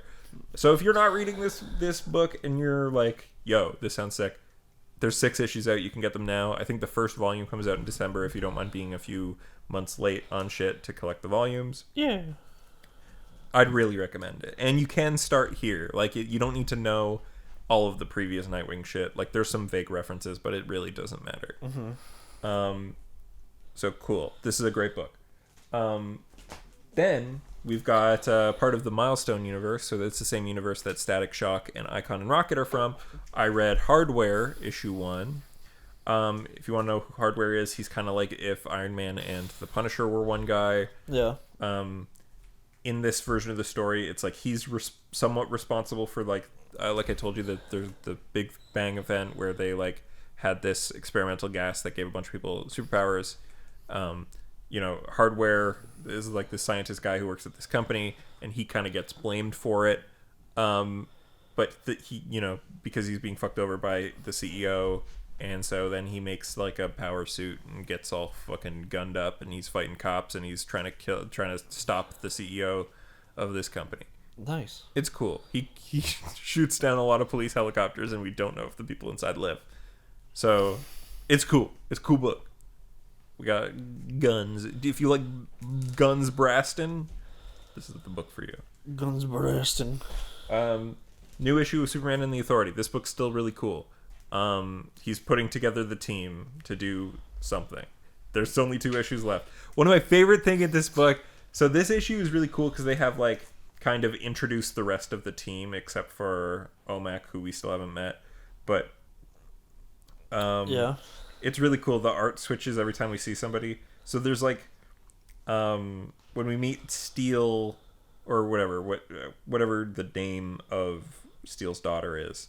But she does. Her name's Natasha Irons, but I don't know what her superhero name is. But she's fighting like the internet, kind of becoming real, And so she fights like a bunch of bots, right? And then she fights a bunch of literal trolls. Like literal trolls, which is funny. Like what, troll face or like the monster? Oh, like the monster trolls, Okay. but they're internet trolls, and they're like, kill yourself. You know, look at the continental immensity of her butt. Which is funny. And then finally, simple trolls are nothing. They have nothing compared to the edgelords. It's fucking great. And they're like weird fucking monster guys. It's so funny. It's such a good bit. Legitimately. And there was a great story with Apollo and Midnighter, and that was fun. Yeah. Yeah, it's a cool book. I'm interested. I'm really interested in seeing where it goes. They're only doing 4 issues, and I'm like, we're halfway through, and like the story is still getting the band together. So I wonder what they're gonna do at the end of this. And finally, not finally, there's still more. But I bought King the Conqueror #1 for George because I was like, he'll like this, and then I read it because I was bored. Sorry, George.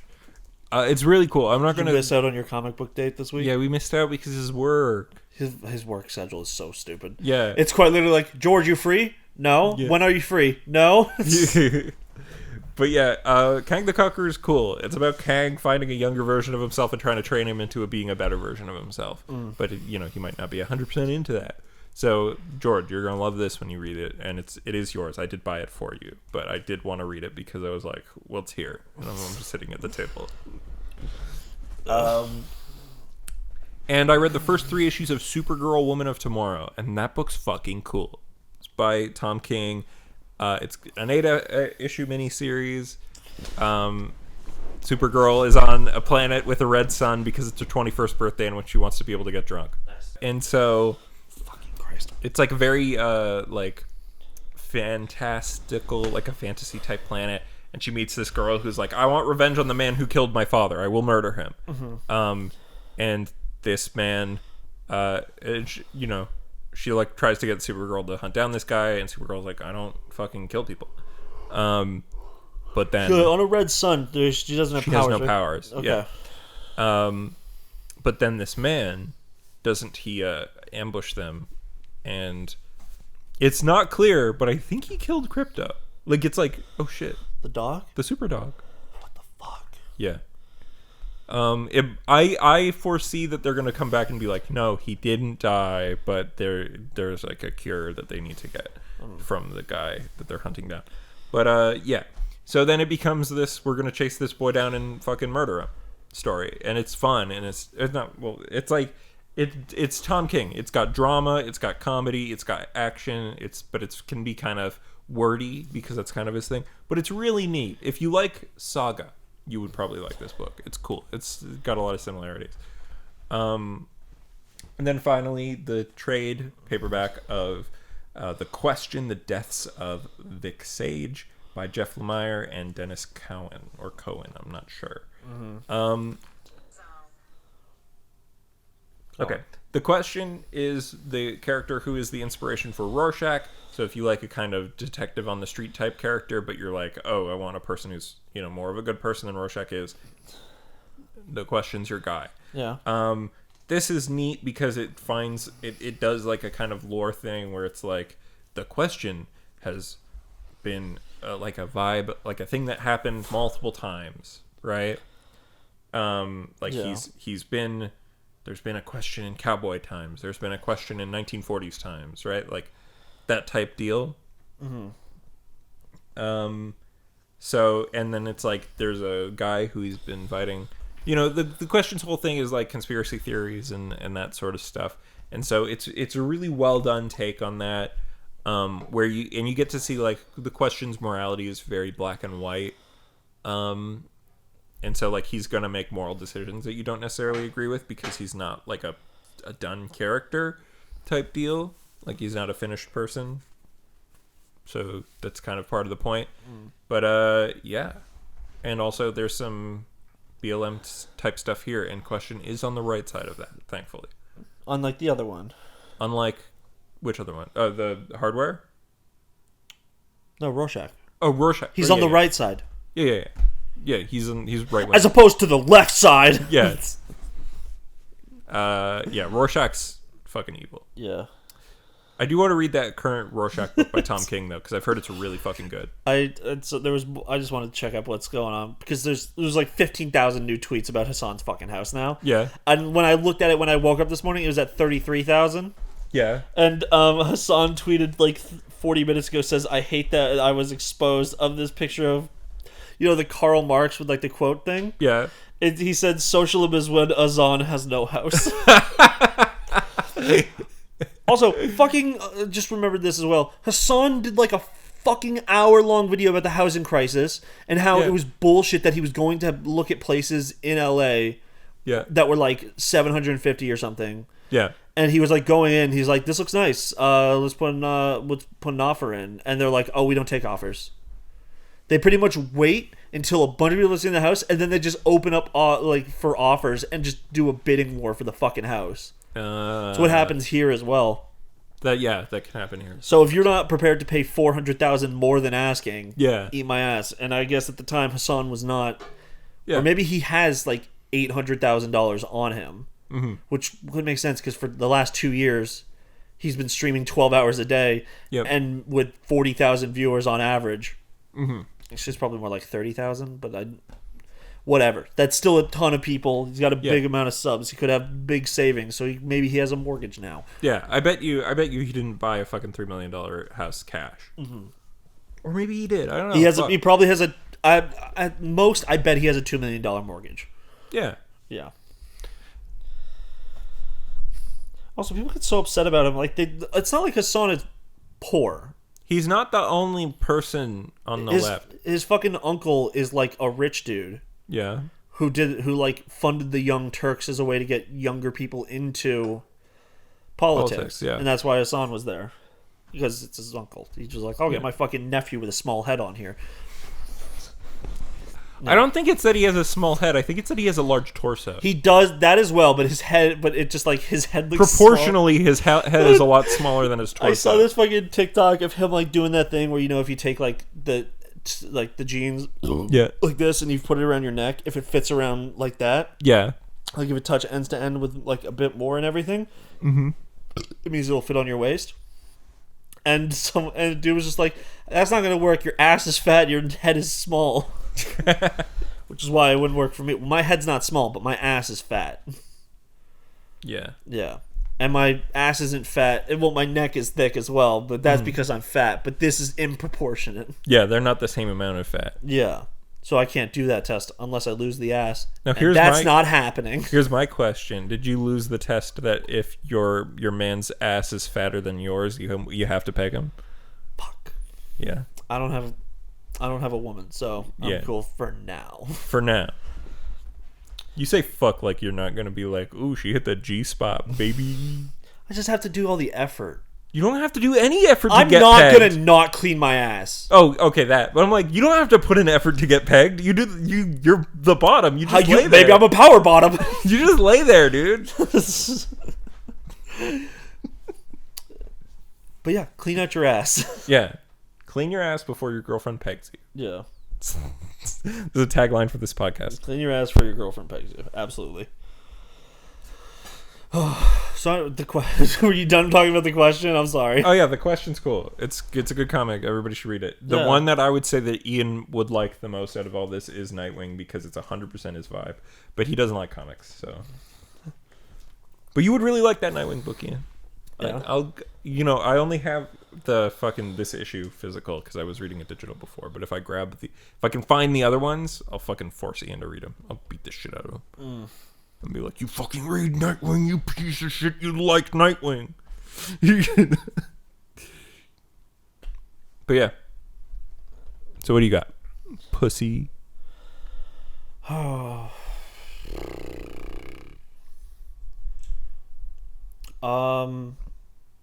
Playing video games? Did I talk about... Talked about Tokyo Revengers. Did I talk about Boyfriend Dungeon last week? Yeah, you talked about it last week. Did I say that I finished it? You said you just were about to finish it. I did you enjoy it? Now. Yeah, that's alright. That's cool. Octopimp doesn't deserve all that hate. His character that's fucking stupid. Yeah. Oh my god. some people need to be socialized before they get on the all people, you need to be socialized before you use the internet. Like honestly, go touch some grass. Yeah. And straight up, after all this, it was really cool that they put the content warnings at the front. I don't think that anyone should ever do that again. I think the only reason why this is such an issue is because they even bothered to put the content warnings up there. Yeah, my thing with that is like, I believe in content warnings because our homies out there with PTSD. Yes, you should be allowed to know how, like, what's going to be in a fucking thing before you do it because you don't want to have flashbacks and shit. I get that. I understand completely. So yes, I believe things should have content warnings, 100%. But my fucking God, you know who gets more fucking... It's frustrating. The people who get the most fucking yelling at them and criticism are the people who attempt to do something good and don't go far enough. And the people who fucking actually do bad shit or don't do good shit. And then they get no fucking... Like, there's no content warning on Last of Us Part 2. Don't you think people with PTSD might want to know that shit before going in? Yeah. Right? There's none. But for fucking Boyfriend Dungeon, a game that's mostly cute and has some fucked up shit in it. It's just that there is a content warning that doesn't have the entirety of everything that's going to be in there. But that's the point. And they get yelled at. But then, like, oh, would you like us to just spoil the whole fucking thing? Like, what if it was just like, Eric is a fucking, like, actual creep and, like, stalker and has, like, kidnapped people and is an actual bad person and, like, tracks you when you're outside your home. I bet that would be really fucking cool to find out everything about the entire game because of a content warning. What you could do, the content warning is, like, may have some things that make people uncomfortable, and the mom thing, right? The mom thing is nice because I looked at it as, like, oh, I guess people who have abusive moms don't want to have this, like, fake version of their mom. But then I saw a person who was like, I lost my mom a few years ago and I couldn't handle to get, like, these text messages because it would just, like, hurt to, like, not have her here anymore. So that's cool. And, like, for both people who have abusive parents and for people who are missing them. But yeah, I mean, sure, they could put an enhanced content warning that's like, this game has depictions of stalking. I get homophobic text messages from my dad. You want the homophobia? Like, give me, like, let me get in a fight with one of my parents about how I'm going to fuck this, like, this NB 20-year-old. Yeah. Also, I love the idea though that it's like it's off by default, on by choice. Where you're like, also, the game probably shouldn't have been called Boyfriend Dungeon because there's only like 2 boyfriends. It's because when it was envisioned, it was made for a game jam, and then they like enhanced the idea. But they were like, and they expanded it where there's multiple characters who use they liked pronouns. The name Boyfriend Dungeon. There's a cat. Because it does sound there's good. Literally only 2 guys. Yeah. That are actual go by men. He him pronoun. Yeah, user. And then there is a woman. Yep. And then there is and then there's a couple non-binary people, right? 2. There is a and you can there's a female presenting and a male presenting one, but they both their pronouns are they them.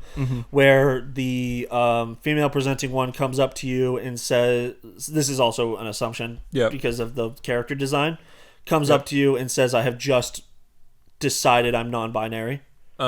And then the other one, you go up and you can like you give them a compliment and they say like, sometimes I'm feeling a little more feminine than masculine and all that. You know, they pretty much break it down pretty quickly. It's like, this is what these characters are. Nice. Yeah. And everybody's bi. For the sake of the story, they kind of have to be. Yeah. Yeah. Or I guess pan or whatever. Yeah, it's all the same. Because you can, except for that cat. Yeah. You cannot fuck the cat. Oh. Just can't. Yeah. At all. Okay. Also, there is like a good ending of that game. Is it the harem ending? Technically, there is no harem. It's more like you get everyone. It's more like you're dating multiple people, and then everyone simultaneously asks you, so "What are we?" There is one of the guy characters says that he can't be with you, but he like loves you and all that. Like when you get to their final like rank. Damn, that's hot. Yeah, and I don't think you ever because when you get to the final date or the date, where they're just missions, but they call them dates. You can only bring in a weapon that you have a level 6 Or romance higher? with. No, 6 is the max. Oh. So you have to max out with them. Pretty much get to the point where you guys have pretty much banged. Nice. And then you can take them, and then they have like a special dialogue at the end. But if you have it maxed out with like a bunch of them, there's like a beach episode at the end of the game where it cuts and shows them all like hanging out and playing together. That's sick. Yeah. I'm gonna have to fucking make a new save if I want to go fuck that like fat dude though. So there might be a third guy that I just missed out on because you have to. I think you have to kiss him when you meet him at the first time. Damn, love a good kiss. Yeah, love a good spontaneous kiss on July 4th. Nice. What was I gonna say? Okay, yeah, Boyfriend Dungeon's cool. I played a new game called Road 96. Switch around those numbers and then I'm interested.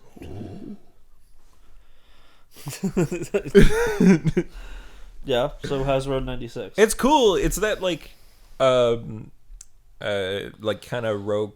No, it's not really. It was like kind of roguelike-y kind of story hitchhiking game where there's like stuff that is randomized, but it's very much a story game. There's not really any combat or anything. You do walk around, you talk to people, you hitch rides, you make choices, and you try to cross the border away from a fascist country, and you talk to people. It's really neat. It's fun.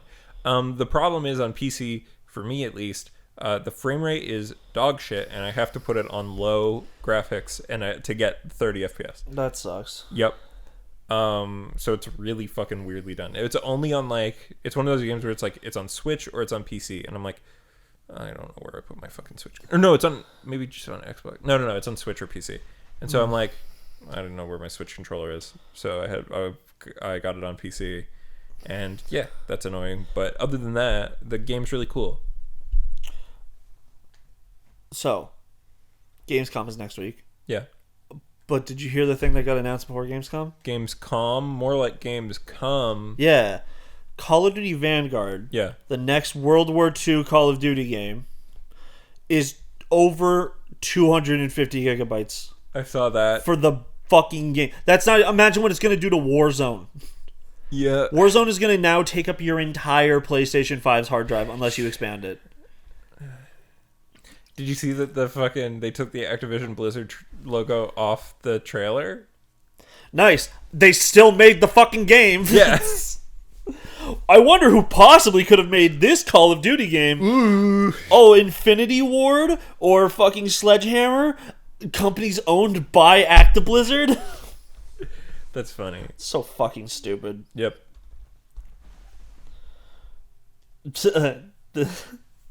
Someone made a fucking poll that says, does anyone here actually care about COD Vanguard? And 81% said no.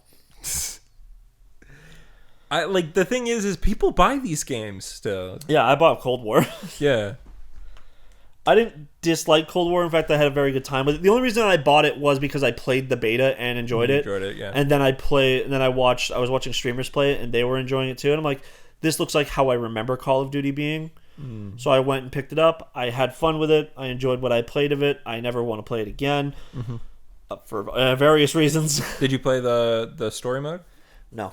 I wanted to hear how the war crimes were. It's funny because it's like absolutely where I think it's really the one where it's like, we're in Vietnam. Yeah. We're not the bad guys. Yeah. It's the Russians that are doing the bad things and the Americans are trying to save them. Like, it's all fucking America's just evil. We love it. Do you think they're actually going to show off Saints Row 4 or Saints Row Reboot or whatever? At Gamescom? Yeah. I'm not sure. I think that would be nice. That would be nice. Because to drop like a bunch of teasers on your Facebook page and shit before Gamescom. I could see it, but I also could see it not happening. Because also some games, they'll do the like, fucking this thing is happening, and then it takes fucking forever for it to happen. Yeah. Oh, no, absolutely. It's going to be. Jeff Keighley, they took a screenshot of Jeff Keighley's tweet about 5 days until Gamescom opening live on Wednesday. Yeah. we are bossing it with our announcement this year, and then he had a picture of the Saints Row reboot, like the rebooting picture. Oh, okay. So, and then Saints Row pinned it and just put some eyes emojis. So, I know what I will be doing at 2 p.m. Eastern on August 25th. Watching fucking Gamescom? Fuck yeah. Nice. Yeah. So that's pretty pog. I'm going to send that to Stevie right now. Hell yeah. So, okay, 1 second. I got off topic again. Yeah. Was the problem with the Road 96 is that it's poorly optimized, or I think it might be. or your computer can't handle it? I think it might be poorly optimized, and not that my computer can't handle it, because I played fucking Red Dead Online on my computer and it ran okay. Yeah. You know what I'm probably going to play this week, actually? What? They've put out the 1.3 update for Cyberpunk, Oh yeah. which fixed a ton of stuff. They had a 2 fucking page bug fixes. Damn. Yeah. I'm probably gonna fuck around with Ghost of Tsushima Director's Cut and or Hades, because I also bought it on PS5. Game's better on PC, but it's fine. I've been watching. I had it on PC. I bought it on PC before you did. I know. I've been Pussy. watching someone play it on my Discord as well, who's doing pretty well with controller. So it's just a different way to play. Yeah. Yeah. So, yeah. You want to talk about What If? Yeah, let's talk about What If. So, the first 2 episodes of What If are out. Ian, how do you feel about the first one? Let's talk about the first one first. Yeah, because we missed it last week. So, First one, I really liked it. I thought it was like, all right. I think for a while the art style looked kind of weird to me. Yeah. Because it's like it didn't look like they were committing. It looked like they mostly were using this like 3D CG style shit to just tween models around. But then when they actually got into like action stuff, It looks great. it looked really good. Yeah. And I like that they did make Peggy actually get more buff and tall. taller. Yeah, Instead yeah. of doing the fucking nerd shit where it's just like, she just looks like a fit woman. It's like, fuck you. He was tiny and became big. Why does woman stay same size? Yeah. I think she did get taller. Yeah. That's Oh, what yeah, I because mean. she said you don't need heels anymore. Yeah. Yeah. Yeah, no. That's what I'm saying is like if they did it the other way, where she doesn't get buff or tall. Yeah. I'd be like, he got fucking giant. Like, Yeah, but they're like that dude who like I don't know, I guess put Steve on the fucking like just go try and sell war bonds and everything. yeah, he dies. Does he? Yeah, because okay, in the What If episode, there's a new guy in charge of them, and it's Bradley Whitford.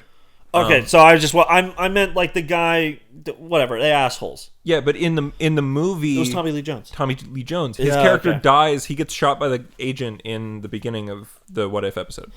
Okay, just so instead of that character was just straight up like, I hate women. I understand that was the time and that character was realistic, but the amount of times he would just instantly turn around and go like, cunt, why are you here? The men are speaking. I was like, get over it. This is too much. Yeah, I thought it was fine. I like that the mustache dude in the Howling Commando shows up, says one Dum Dum like, Dugan. Yeah, where he's just like, I didn't know a dame could fight like that, and then he goes like, I guess it's good for us, and then just like rolls with it. Yeah. Sebastian Stan Yeah. is not a voice actor. He is not a voice actor at all. It was so phoned in. It's so It bad. felt like, bro, I hope Hey, this... you almost ripped my arm off. I guess there is no Winter Soldier in this What If universe. Yeah. So my issue with it was like, yeah, it was fine. Like it's almost exactly what I expected from it. You know, everybody's here except Chris Evans, who is being voiced by Josh Keaton. Yeah. I think it's funny I think Josh Keaton does a great job. He's probably the best actor out of everybody because he's a fucking voice actor. Yeah, it was good. Yeah. I think it was funny that like they get the Tesseract immediately now. Yeah. And they turn around and just go like, "Oh, let's make the Iron Man suit." Yeah, that was cool. Like it's fun, but like I didn't love it. I was like, this is cool or whatever. But the next episode, I was like, this is really fucking good. I think we're on opposites here. Really? I thought the first episode was really good. Yeah. I enjoyed it a lot, and then I thought the second episode was just kind of bland. Really? No, I thought it was just like I thought, you know what, them putting T'Challa as Star-Lord is interesting. I like that he is just such a more charismatic and actually, like, in his leader. He knows exactly what to do, and he's a better person. He's a better person. So, like, he's actually, like, when he says Star-Lord, that dude goes like, oh my god! It's Star-Lord! Holy shit! That's such a good joke, dude. Yeah, no, it's a good turner, like, it's a good way to turn it on his head. But then when it started to, like, oh, he, like, makes all the Ravagers into actually good people, and also he made Thanos not a fucking genocidal That's so man. funny! I like that! I was just like, whatever, I don't care. I like that it's... Because it's like, he's like, there are other ways. It's the thing I said, where I was like, Thanos is dumb. And this is like, yes, Thanos is dumb. Like, he is stupid. He's not a very intelligent man. Like... Of course, the second somebody sits down and talks with him that he respects enough to listen to is going to be like, that's the dumbest way to help people. I think it was interesting that, because clearly the Collector was only staying in his lane. Yeah, because he had a fear of a more powerful being, but then he believed himself to be stronger.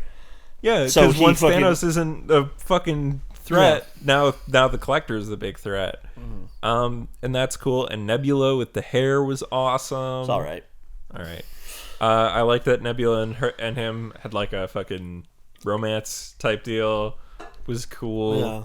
I don't know. Like I like that. Really cool. What's his name? It felt more like for me. The first episode felt like it's Captain America 1 again, but slightly different, right?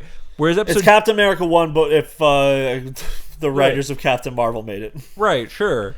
But, like, yeah, it's Cap 1, but, like, slightly different, right? And like, some of the same scenes play out, but some things are very different. And I was like, that's kind of cool.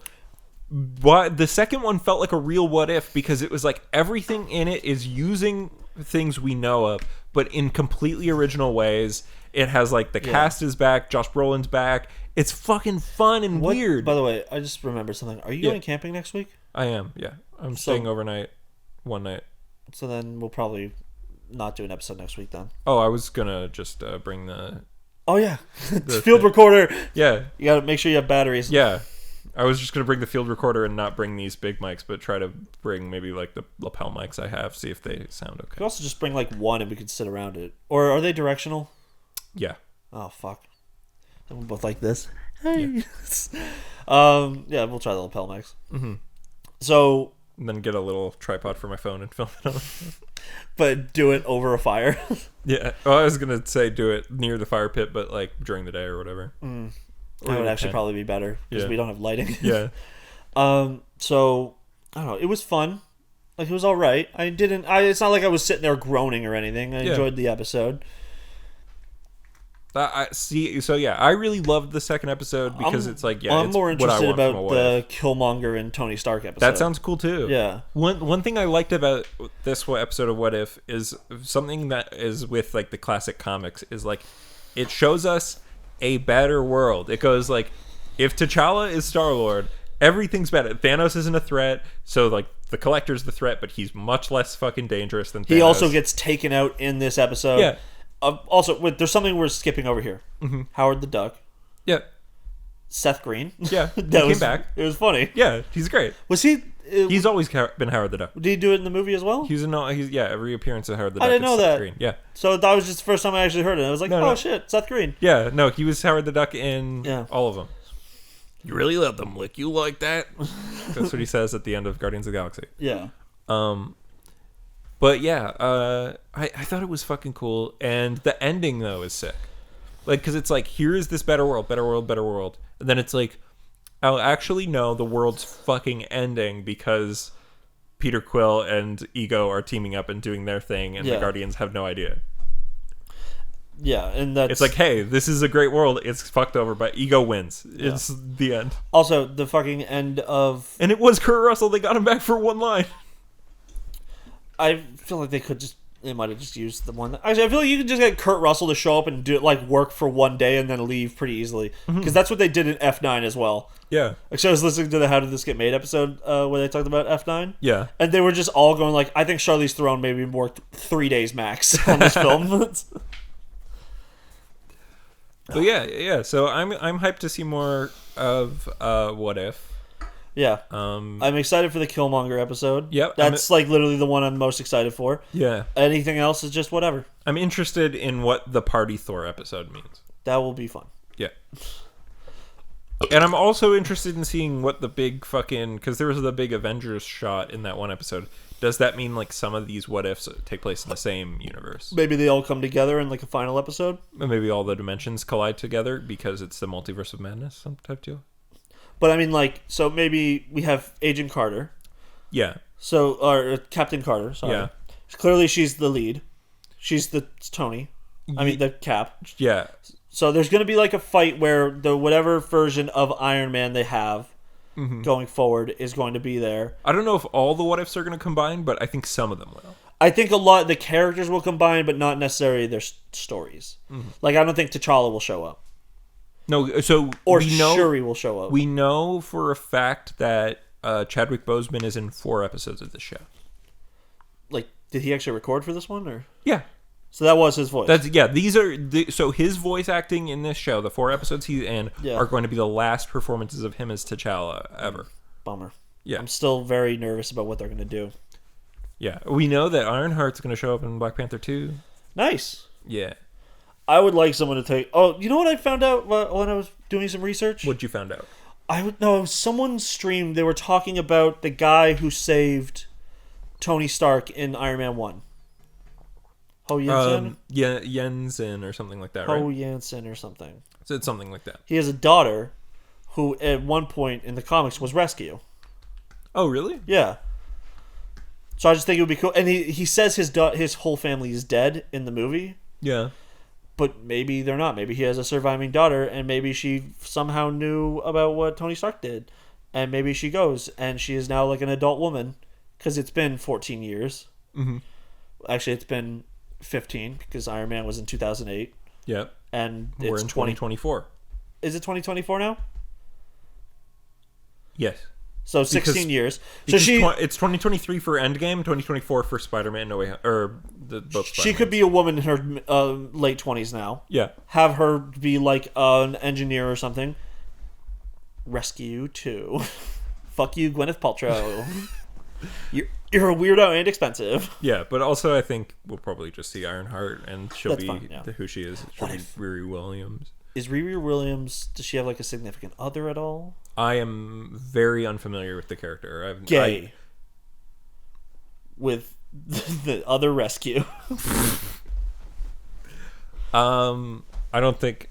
Listen, you can't be black, a woman, and gay. Yeah, the movie just won't come out in China. Yeah, the movie just won't come out anywhere. Yeah, that's too.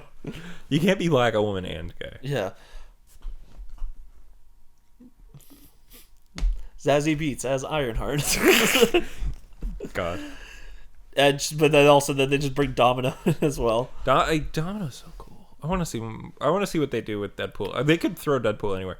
One thing I'm hearing is like they might have some mutant thing for the post credits of Eternals. I guess Eternals would also be a good, powerful way of bringing in mutants. There's like they have so many options to just fucking throw them in there, and they're just going like, well, no, we're waiting. We're gonna take 10 years to do it. It's like, shut the fuck up. Yeah, put them in. Just focus on other mutants. You're already working on Deadpool 3. You're gonna have mutants at some point. I think it would just be really funny if they had Deadpool 3, but he was like walking around for a bit, and he's just like, I just can't seem to remember where any of the mutants are. Yeah, but he's like, or it's just like everything shows up, and it's because he has the power of the fourth wall. Right, type deal where it's like, it's like fucking Disney. He's gonna mention Disney buying out Fox. Like that's 100% gonna be a line in the movie, no matter what it ends up being. Yeah, and it's still probably gonna be rated R. Oh yeah, it is. It's gotta be. And that's what they should do with some other Marvel stuff too. I understand that it's movies that are rated R don't make as much money. Yeah, but you could simply make them lower budget. Shut the fuck up. Sometimes make it rated R. Suicide Squad and Birds of Prey are both so fucking good. Yeah. So yeah, I think that's about it. Yeah, What If is cool. We'll talk about it every week like we do with all these fucking Marvel shows. And we'll probably do the same for Star Wars thing. Visions? Yeah. The anime one, because it looks cool. Is it going to be in Japanese, or are they going to release it got as both. a dub? They've got both. I clicked on the first trailer, but the trailer I saw was the English dub. I'm gonna have to see the cast, because if they ham-fist in a bunch of like non-voice actors, I probably won't watch the English dub. But if it's a lot of like actual voice actors, I'll probably check it out. If they have existing characters come back, I want to see their existing actors come back. Obviously. Yeah, no, that's sure. But like, and what I'm even saying that is like, I don't want to see someone who's not a voice actor. Like, I don't want to see more Sebastian Stans. Is what I'm saying. No, yeah, of course. Okay, Josh Brolin. He did great. He did do like, I know that Thanos is a big CG monster. He's a mocap. He's basically voice acting Thanos. But yeah, he's there. They just made him bigger. Yeah. And so, but has Josh Brolin voice acted in anything else before? I think he has. He's got it. He's such an old actor. Yeah. He's like classically been around forever. Yeah, and also like he's not like a guy who's like, I'm too good to do voice acting. Yeah. Also, I would argue he's not too good to do anything because he has a dark history. Yeah. I would say Josh Brolin is probably one of the best actors in the MCU. Yeah. Yeah. Especially of the villains. Like, Thanos, his plan is stupid, and people who believe that it would work are dumb as fuck. But best villain. Yeah. I mean, Killmonger only for that probably fucking best villain that is in more than one movie. Yeah. Loki. Yeah. But I would argue Loki's not even a villain anymore. But he's probably my fave if he counts. Yeah. Like, because he's just fucking cool. Yeah. I'm hyped to see how they do Kang though, because Kang's interesting. Yeah, and the actor they have playing him is pretty good. Yeah, Jonathan Majors. Yeah. All right, wrap it up. Oh, I thought you were looking something up. I'm not. I'm looking up just Josh Brolin stuff, but we don't need to talk about it. Okay. Thank you so much for listening to our podcast. If you like it, please subscribe and give us a like or a share or a review or whatever it is. Please. We are your actual friends in real life, and we know you, and we think you should share our podcast with your other friends, because I think you'll like it.